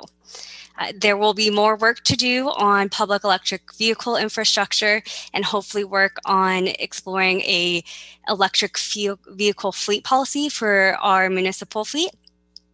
There will be implementation required of the actual disposable food service for ordinance once it is adopted, and similarly more research or adoption steps with the commercial building benchmarking ordinance. I added to this idea of expanding on rebates and incentives for electric appliances and battery storage. And then expanding multifamily composting has always remained a commission and council priority. And then I do want to highlight some other efforts because this has been brought up in previous commission meetings. There are a suite of strategies included in the climate action plan that are also part of my work. And then one of them is focusing on electrifying lawn and garden equipment, which we had a very detailed discussion on leaf blowers last time. So I do have some next steps to follow through on education and outreach to our community and to our commercial landscaping businesses on electric lawn leaf blower equipment opportunities and other best practices such as letting the leaves fly to address the emissions from gas-powered lawn and garden equipment. And that is my piece. I'll hand it off to Brad now for the Public Works Work Plan. Okay, thanks, Andrea. Thank you, Andrea. Yeah, thanks, Andrea, for that. You have the list in your packet, so I wasn't going to really read through the list, but in general, you're all aware of the Clean Water Program, the large sewer program we have, that remains high on our list. There's issues that deal with parking issues in town from both residential and the downtown. There's resiliency issues such as the North Shoreview flood project that's occurring now that's under construction. Of course, the paving program that we have that's high on the council's priority list, and of course traffic issues, a variety of traffic issues both from residential neighborhoods and our major thoroughfares as well. Reliability issues such as we have streetlight circuits that are high voltage, so reliability and safety for our employees. Those are challenging to work on, challenging to repair. We rely on PG&E equipment for those. You've heard some of the items tonight in Sarah's presentation with the trash capture and anti-littering. You saw the report on the landscaping project at 8292. And we also have the train horn noise that's high priority on the council's agenda as well. And the project that's up by Burlingame with Peninsula Interchange to move that interchange to that location rather than at Poplar. So that pretty much sums it up. And then we were gonna leave it up to you to answer any questions or details you might have, or get your input. Okay, great. Well, thank you, Brad and Andrea. So we'll open it up with questions from the commission. And Commissioner Robbins, questions for Andrea, Brad? No questions this time. No questions, okay. Commissioner Lorraine? Sure, thank you. Questions for Andrea. What are the electric appliances being noted in your plan? Can you maybe elaborate on those? Yeah, so the idea behind focusing on electric appliances is considering the natural gas appliances in people's homes right now. So that includes gas stoves, gas water heaters, and gas powered dryers. Very good. And just to clarify, based on public comment and more, as you noted, it sounds like there will also be room for education on best practices relating to like a next step on leaf blowers and electric leaf blowers. Does that sound fair that it could maybe make it within the fiscal year 2021 or 21-22? Either one of Yes. What we see on the list, like the 1.5 years we're looking at. Yes. Thank you. I actually do have sort of a broader question for both about about how much % committed you feel what's currently on the list leaves you.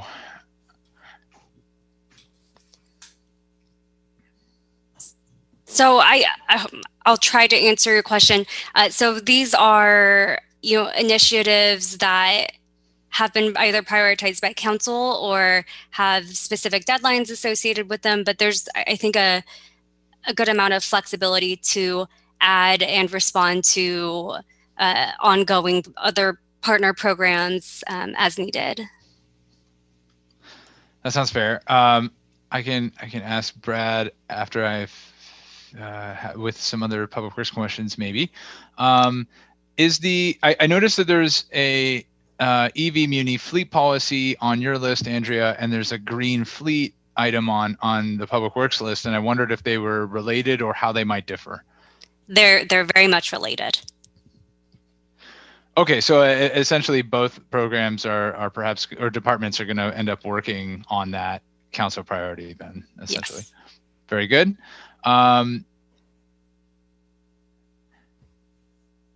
And I guess I'm a little curious about the expanding multifamily composting being in fiscal year 21-22, because this year we received a report from Roxanne Murray and Joe, I'm going to try Joe LaMariana. Yeah.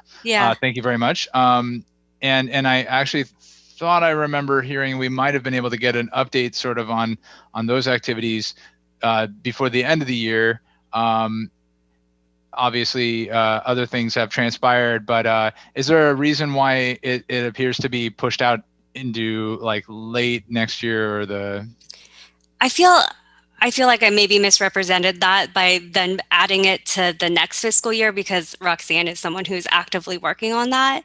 It's something I wanted to highlight and bring up again, but I would definitely defer to Roxanne and all the progress she's made on that piece. Is something that I work with her in partnership on.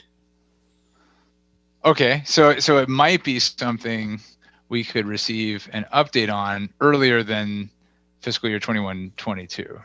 Yeah, it depends on what steps that Roxanne has to report back on. I'm not sure at the moment. Okay. Thank you, Andrea. Questions for Brad? Commissioner Lorraine, I'll just jump in there. We can check in with Roxanne and see where that might fall. So. Okay, sounds great. Thank you very much.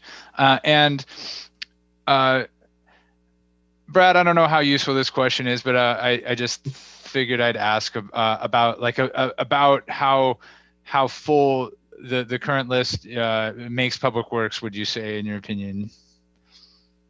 Well, it's interesting you asked that question. We actually had a meeting today with Matt and Azalea and the business manager, Abby Vieser, and we're not looking to add anything to this list if we can help it. Because we have all the day-to-day things that we do as well, plus a whole other capital program items that are not on this list as well. So it's a bit challenging to keep up. I think the team's made great progress. Some of these items, as you know, the clean water program is well underway, but I'm sure it'll stay on there until it's actually complete. And we dedicate a lot of resources and time to that, for instance. So yeah, it's challenging to get everything done. There's, things, fall behind a little bit as well. So we're definitely not looking to add anything, but that's to the council's pleasure as well. Indeed. Thank you. I was just curious if you could talk a little bit to where you feel projects within the bike master plan would fall on the list, because I'm guessing it does, but maybe you could explain a little bit as to maybe confirm that. Yeah, and I know we owe you an update sometime early next year. I think I don't recall which month we're going to come back to you, but we try to get grant money for our bike projects. We applied for the entire quick build, the $2.5 million quick build that was in the master plan, identified in the master plan with MTC this past summer, fall, and we did not get selected for that, but they were very impressed. Sue Ellen's had some conversations with them. They're impressed with what we had put forward. So she's had some conversations to help us out next time. The good news is that the MTC is coming out with a $50 million program they're going to release in January. And I think San Mateo County will get about $5 million of that. And so we're going to retry to get the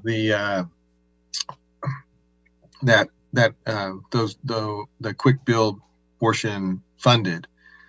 We also have discovered we have some Measure A money of our own money that we can use as a local match, if you will, because if you add local money into your project, they look more favorably on that as well. So we're gonna make that effort on that application. So I'm anxious to see, and I think we can be successful with that. And then you'll see some things happen on the bike program, which is exciting. Excellent. Those are my questions at this time. Thank you. Okay, and thank you. Commissioner Reyes. Yes, thank you. Let's see, first some comments and questions for Andrea. On the EV charging, I'm curious if there may be opportunities to focus on or give particular attention to fast charging, which is a major need from the standpoint of multifamily residents who live in multifamily units. Can you comment on that? Yeah, in past years, or what the city currently manages, is level 2 chargers at our public garages. So I'll definitely take note of fast charging needs at multifamily. Okay, and for example, that could include, looking at also upgrading the 50 kilowatt chargers that we have at the Caltrain station, because capacities are going up in terms of vehicles and charging rates. And so 100 kilowatt chargers are now being installed, and which are dramatically better for the next generation of vehicles that are coming up. Actually, since you brought that up specifically, we have fast chargers and level 2 chargers at our Caltrain station, and the trends in the past do show that the fast chargers are overwhelmingly more popular than the level 2 chargers at that particular site. Sure. Yep. Then let's see here. I'm just looking through my notes. Excuse me. So I'd be very interested to see the approach on the commercial building benchmarking ordinance. And other cities have adopted similar ordinances, and they can be quite valuable.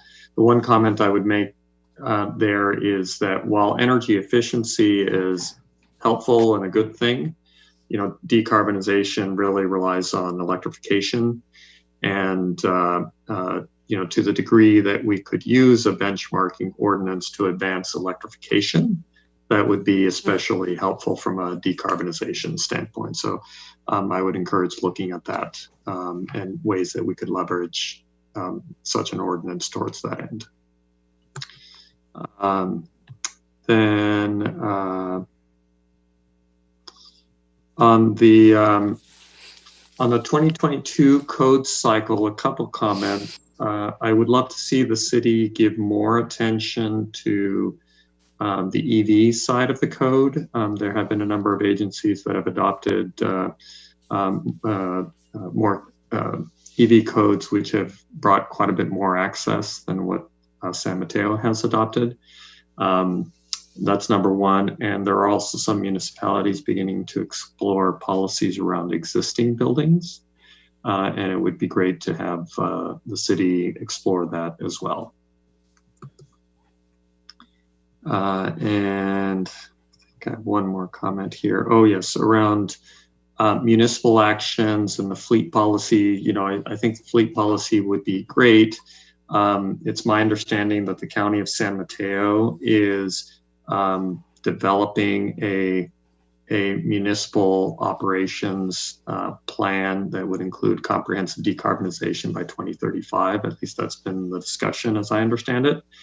And having San Mateo, you know, set a target for comprehensive decarbonization would be terrific. And that could include, you know, policy components, incorporation of actions around the capital improvement plans, and that sort of thing. And there are a lot of supports now available from a variety of sources for getting that done, you know, BayREN, OOS, and of course, Peninsula Clean Energy and others. You know, if that's something that could be explored, that would be terrific. And thank you, Andrea, you're doing really, really terrific work. So I really, really appreciate everything you're doing. Brad, I know you're going to be handing the hot potato off to somebody else here pretty soon, but I do have a couple questions for you.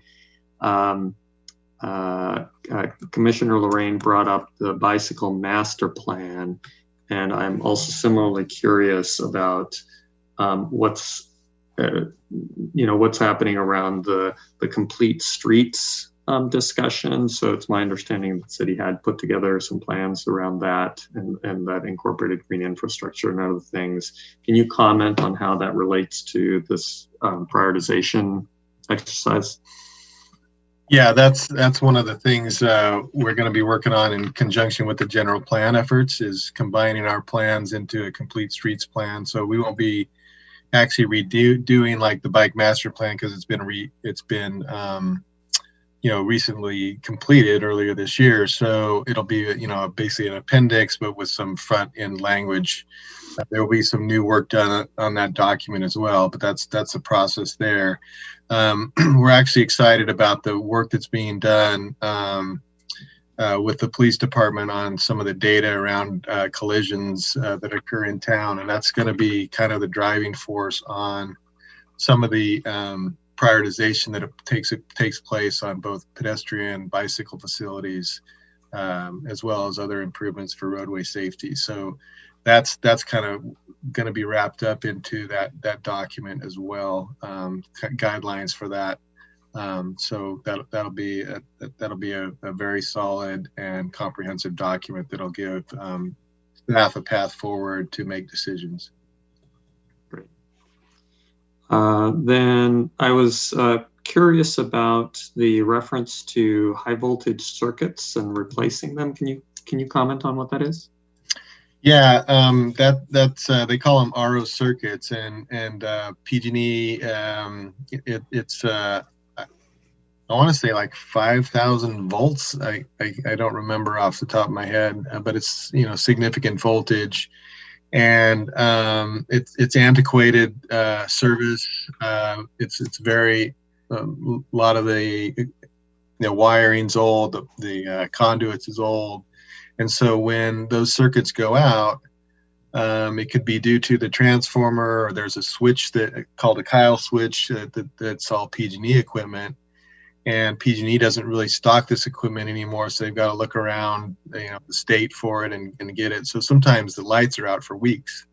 or it can be simple, and it could be just a short in the wiring, which we can actually repair ourselves. So it's something that I dealt with in another city previously. It's something that other cities locally here deal with. It's just antiquated PG&E equipment that was put in the 50s, and it's just unsafe for staff to work on. It's not reliable for the residents. So we're going through a program to change all that out to normal circuitry, and it's going to be $8 million or so by the time we're done. There was, I think, 18 circuits in town when we started, so it's a significant effort.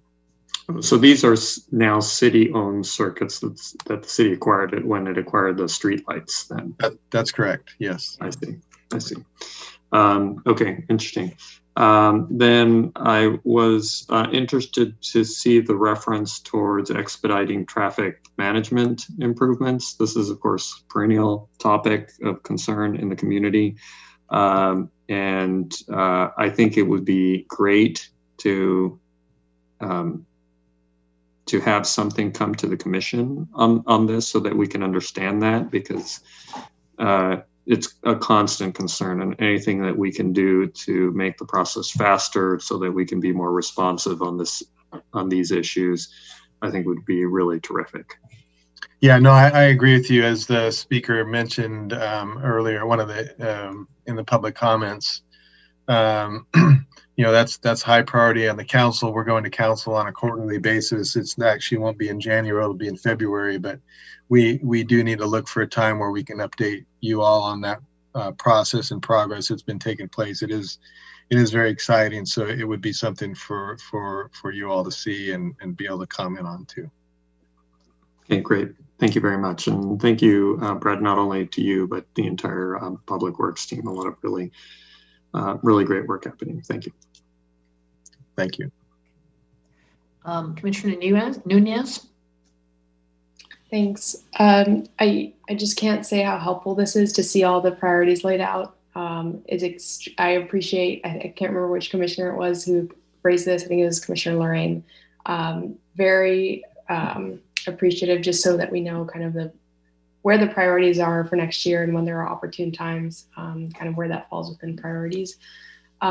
Just for the record, and I think, I can't remember if another commissioner asked this, but matters related to, for example, the Climate Action Plan and the Master Bike Plan are not on here because they are long-range planning efforts that continue to be priority items year to year. Is that correct? Yes. Yeah. They're it'll take a while to complete them if we ever complete them, but yeah, it's one of those things that'll be ongoing.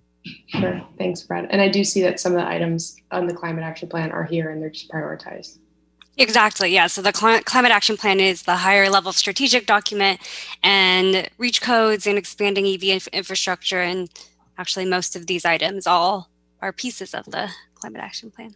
Great. Thank you so much. I do have a comment, and it's not really a question. Should I save it for the comment section? Should I say? Yeah, sure. Yeah. Okay. Yeah.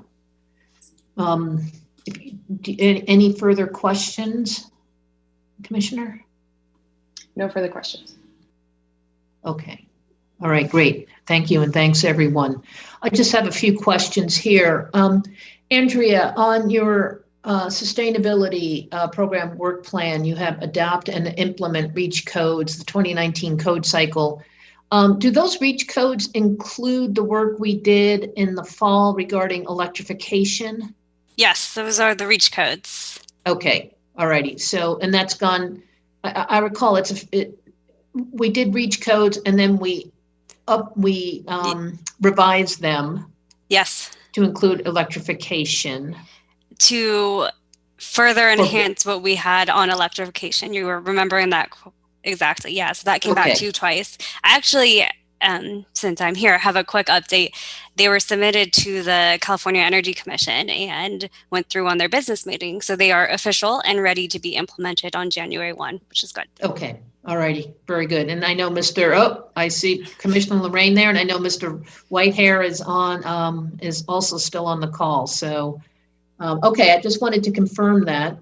And then I have a question. What is the difference between the REACH codes and what's called commercial building benchmarking ordinances? Sure. What are those? Yeah. So REACH codes, as you know, you've seen them many times, but they are amendments typically to our energy code or green building codes, which are sections of our building codes.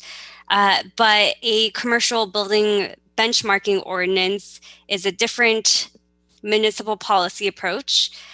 It the state currently has a benchmarking requirement, which means benchmarking the energy usage and water usage of a building of certain square footage. Mm-hmm. And what I've seen in other cities, for example, San Jose, in Berkeley, and then more locally Brisbane, exploring benchmarking ordinances that are required for buildings of a smaller threshold. So it goes beyond what the state requires and asks other building owners to disclose their energy information. Mm-hmm. And so just help me out here, how would that information be used from a practical perspective? How disclosing this information into the public domain? How does that help the city residents? How does that work? So the primary goal of benchmarking, the benchmarking ordinances, is disclosure of the information. So the idea is if you measure it, then you know how much energy is being used in your building, and it becomes more transparent to the building owner and to the public. So you can actually go online right now and see buildings of specific thresholds in their energy usage.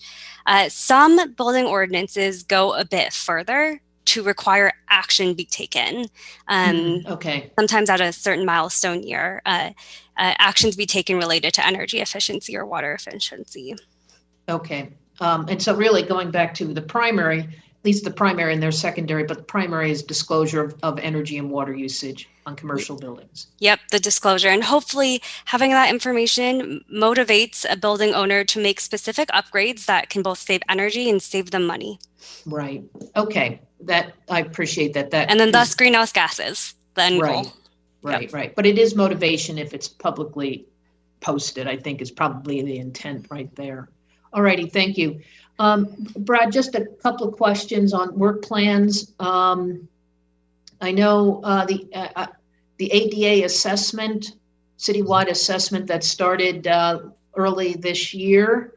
I didn't see it on the list, but it could be maybe it's integrated into other programs. We have the assessment, and then whatever the results of the ADA citywide assessment,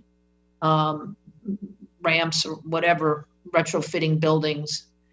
Where does that play out, or how? I didn't see it on the list, and that's the reason for my question. Yeah, I know that's something we've had on our Public Works Department work plan. This list is mostly from the council, so it didn't raise to their level. It's something we've got to do by state law, and so once that's completed, we'll try to incorporate some of that in multiple levels. Our capital program would be one. The other would be any development that occurs, and so we can hopefully take care of some of those issues nearby and require the developer to do some of those improvements in the nearby vicinity, or maybe even like path of travel to a bus stop or things like that. We're trying to pull out all the stops to get help from others as we try to make some of these improvements, right? So I kind of call that the cost of business of doing development in San Mateo. So. Right. Okay. All righty. Actually, that's all the questions that I have. The commissioners have any final questions before we reach out to the public? Got to get in what I can while there's still time. I did want to ask about the urban water management plan as it was brought up in public comment, and get a sense from you on whether that might be something that fits into the current list, and how the city might be able to prepare for it. I'm going to ask Matt if he's still on, which I hope he is, to respond to your question. Are you there, Matt? Matt, you're muted. Okay, good. I muted my snarky comment about Brad then, so that was good. So yeah, I mean, obviously Cal Water is the water purveyor, and they do an urban water management plan that covers sort of the Northern Peninsula.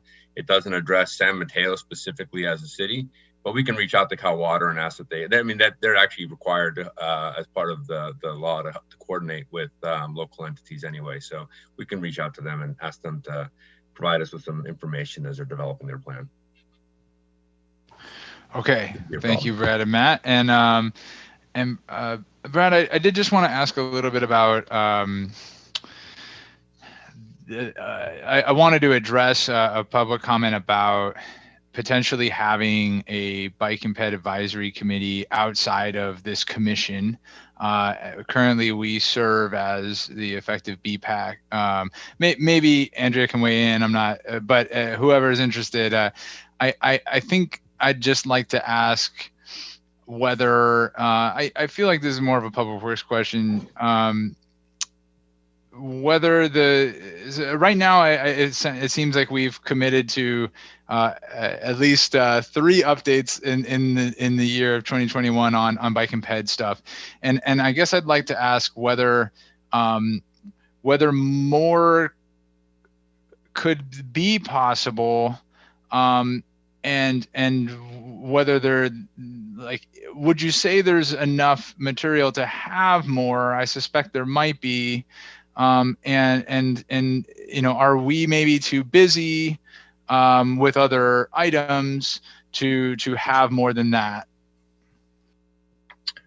I would say no. I don't really see the benefit in having a separate entity that would oversee that, because I think 3 times a year is the right number, because as I indicated, there's much of what we can do is funded through grants, right? So we don't have a dedicated funding source for bike and ped programs. So, and the grants happen occasionally, and we can update you on those items, and you can give input. And I know you're a cyclist, an avid cyclist, so having you on here and others, I think, cycle as well, is a good thing. But yeah, I don't see an advantage to meeting more often about it. I'm not sure what we gain. We went through a robust process to develop the new master plan, and so I think that's in good shape right now.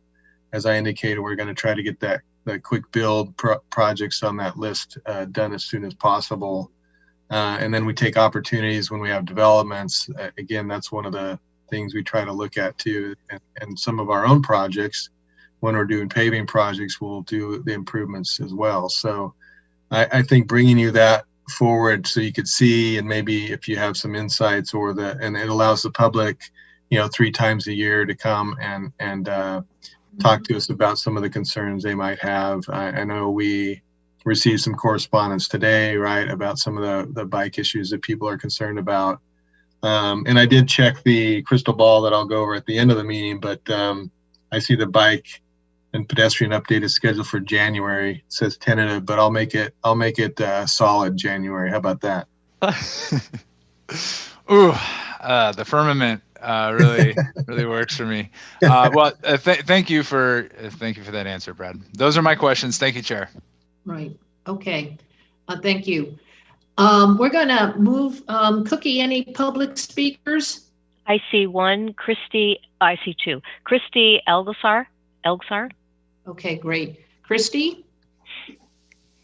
Hi, yes, this is Christy Egglesare. I just wanted to say thank you for having this discussion about priorities, and I really enjoyed hearing this dialogue, and I'm very happy to hear, that traffic management is a top priority for the council, and, ped and bike issues are, top priority for the coming year for, everyone on this call. And I also love to hear that the, quick build is, right up at the top. And I also really appreciated the earlier conversation about ECR and, the trees and all that sort of thing, beautifying ECR. And I hope that quick build for ECR can also be a part of that. I know, working with Caltrans, it seems like that relationship is,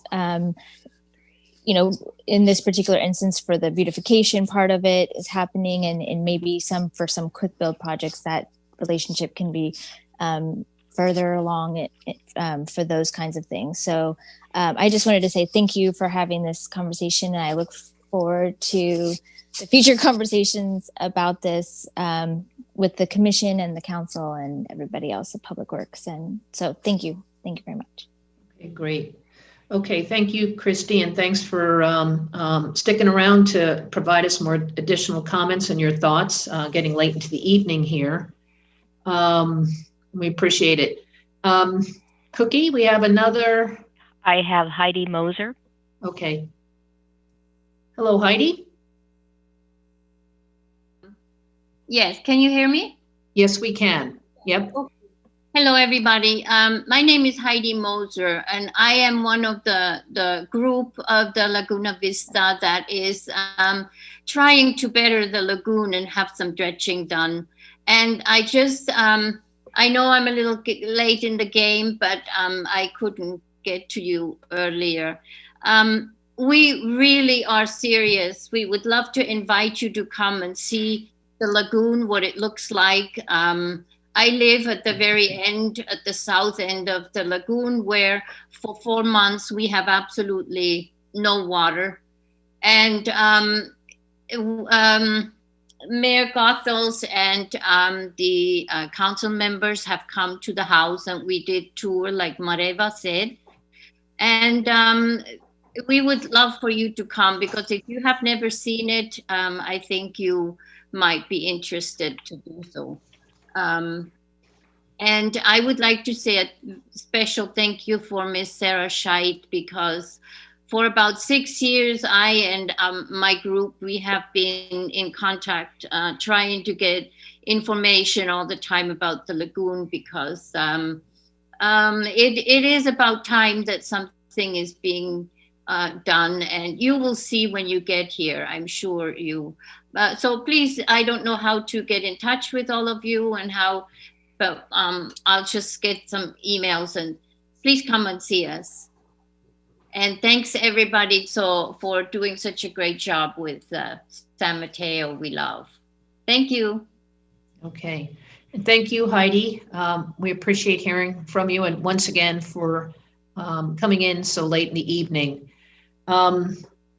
Cookie, any more? Yes, I have two more. Alan Matledge. Okay. Alan? Hello, Alan? Hello, can you hear me? Yes, we can, Alan. Yep. Very good. I stepped away for a couple of minutes, so I apologize if you've already addressed this, but I was wondering if you could talk a little bit about item 4 on the Public Works plan, removing the North Shore view from the FEMA flood assessment. I just want to know what the progress is on that. Sure. Brad, do we want to pick this up? It's up to you. If you want me to answer the question, I can. Sure, yeah. Yeah, for sure. Yeah, so that project is underway now. It's in construction. It took us a long time to get there. Construction started, I think, around September. And it's going to be about a 2-year process. And then after that, we expect about a 6-month process to remove the properties from the flood zone. So we look forward to that effort, and it's been a long time coming, but it's underway. Okay, great. Thank you. Our final speaker? I have actually 2 more. Robert Whitehair. Okay, Mr. Whitehair? We have 3 minutes. Thank you for the opportunity to speak again. I'll try to be brief. I want to affirm what Commissioner Ray said about Andrea. She's doing a fantastic job for one person, especially. She gets so much done. And I would also say that whenever I call her, she calls me right back, or sometimes I'm lucky enough to get her when I call her. We worked on a number of things, and she just gets so much work done. And I'm hopefully what I'm going to say doesn't add too much more. I'm very glad to see that adopt the commercial benchmark ordinance is on the list. That's a very powerful thing. As Andrea mentioned, it's been done in Brisbane, and I think it's a real powerful way to help businesses compare themselves to other businesses and reduce energy usage. And also, I'm very happy to see the expansion of rebates for electric appliances, specifically heat pump water heaters to replace gas. I want to introduce something that may have come to the commission before, and I apologize if you've already heard this, and that's the term Climate Alliance. About a year ago, Supervisor Pine came up with the idea of getting a number of cities on a test basis, 3, 4, or 5, together that would adopt or take on the adoption of one major action item a year. The benefit of that would be is that each city could help play off the other cities, and it wouldn't just be just them going alone. I know that Menlo Park was thinking about being part of it. Redwood City was thinking about being part of it. And I sure would hope that San Mateo will be part of it. It's called Climate Alliance. It's probably had different names through the years, but it's something that Supervisor Pine was pushing, and I thought was really good, to help cities adopt something and not do it on their own. So if I don't know if it belongs on this list, I don't know, maybe the city council would be the ones, but I will introduce it to all of you. And again, thank you all for the great job you're doing. I very much appreciate the chance to talk tonight. Okay, great. And thank you. Cookie, Yeah. I think it sounds like we have some more. One more, Carol Steinfeld. Oh, good evening, Carol. Quickly, I just want to say I'm glad Commissioner Adam Lorraine asked for a work plan, even if it ends up changing. It's important that the public sees what's going on, and it's just good democratic process. So I hope there's more regular communication like this. Thanks. Okay, thank you. Any more speakers before we bring it back to the commission for final comment? I see no more hands raised. Okay, all right, great, thanks. Final comments from the commission. Commissioner Robbins?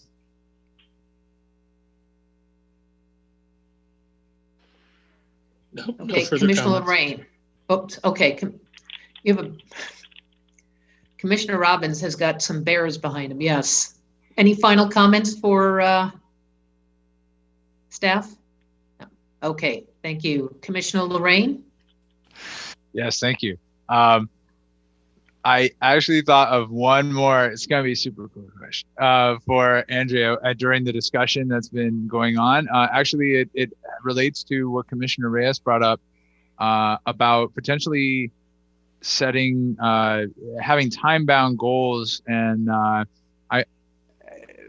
Robert Whitehair sort of alluded to it as well. And I wanted to ask Andrea your thoughts. I understand that the city of Menlo Park recently committed itself to a date to become carbon neutral. I want to say by 2030, and I've been meaning to watch the recorded, I believe, Thrive presentation on this, and I haven't yet gotten to it. But do you know anything about this? Do you think this is something San Mateo could potentially do?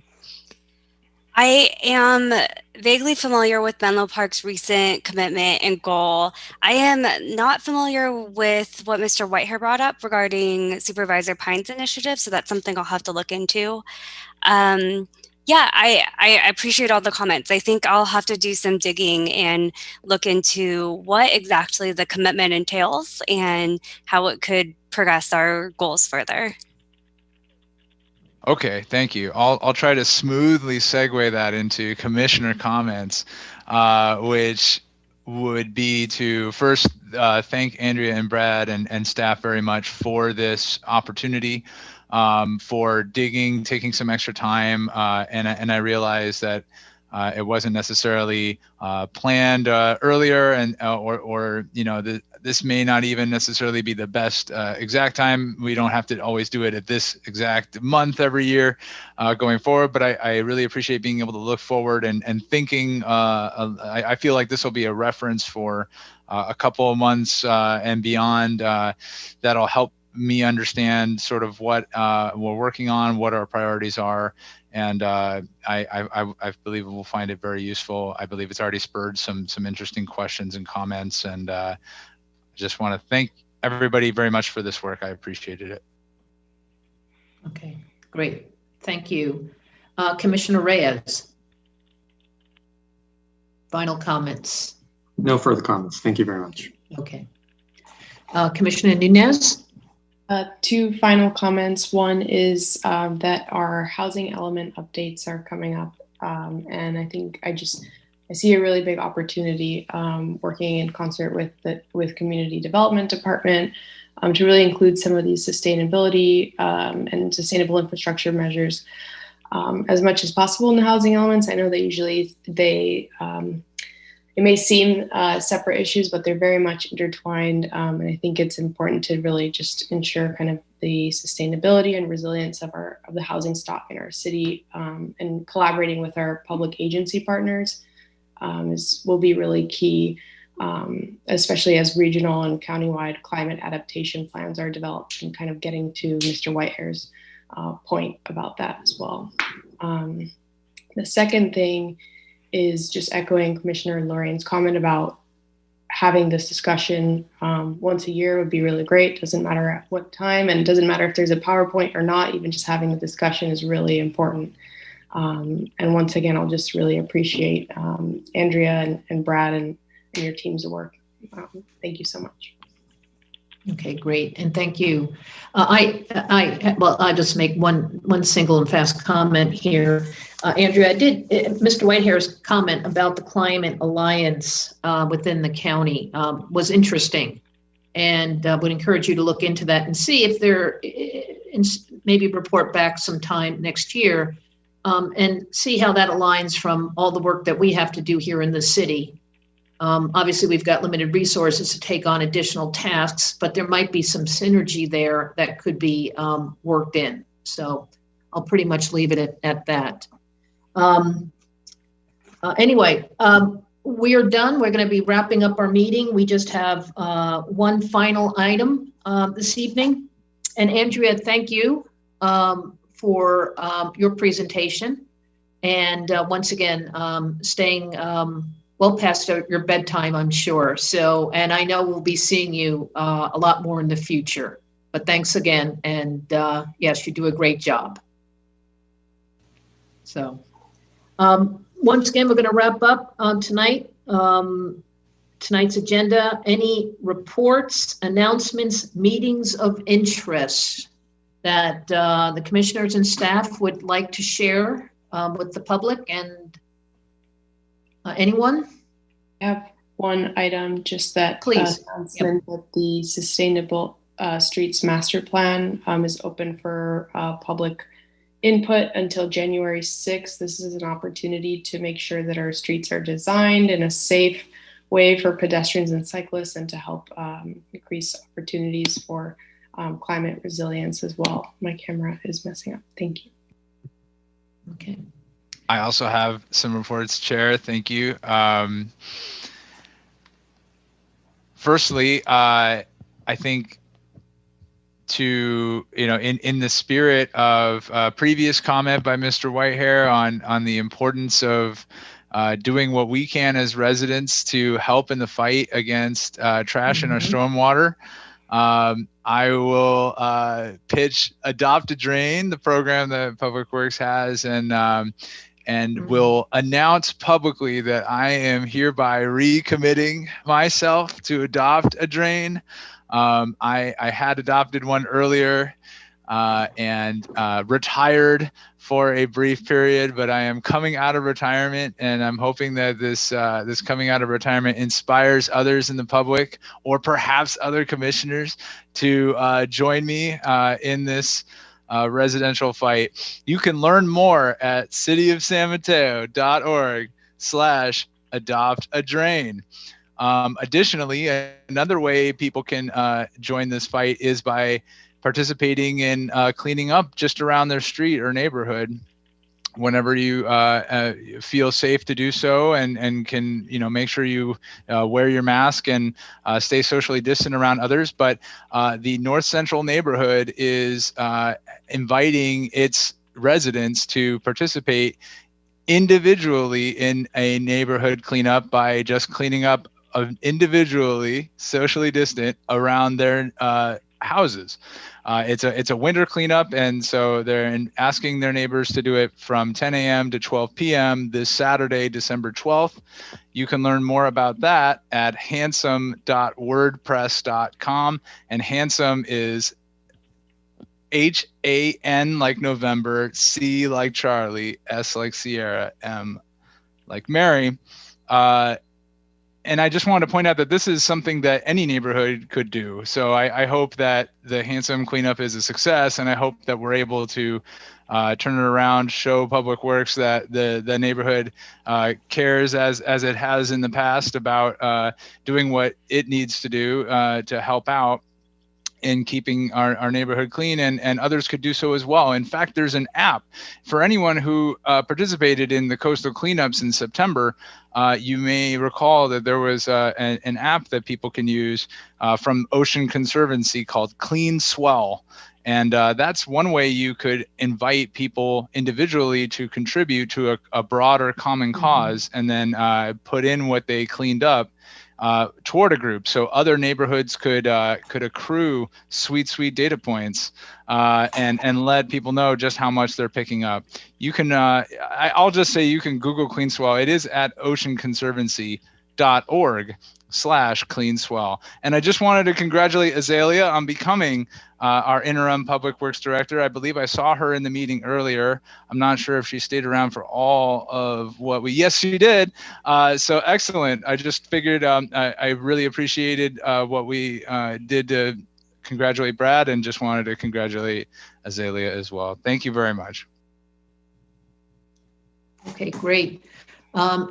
Anyone else? Comments? Yeah, meetings? I do. If all the commissioners are done, I do.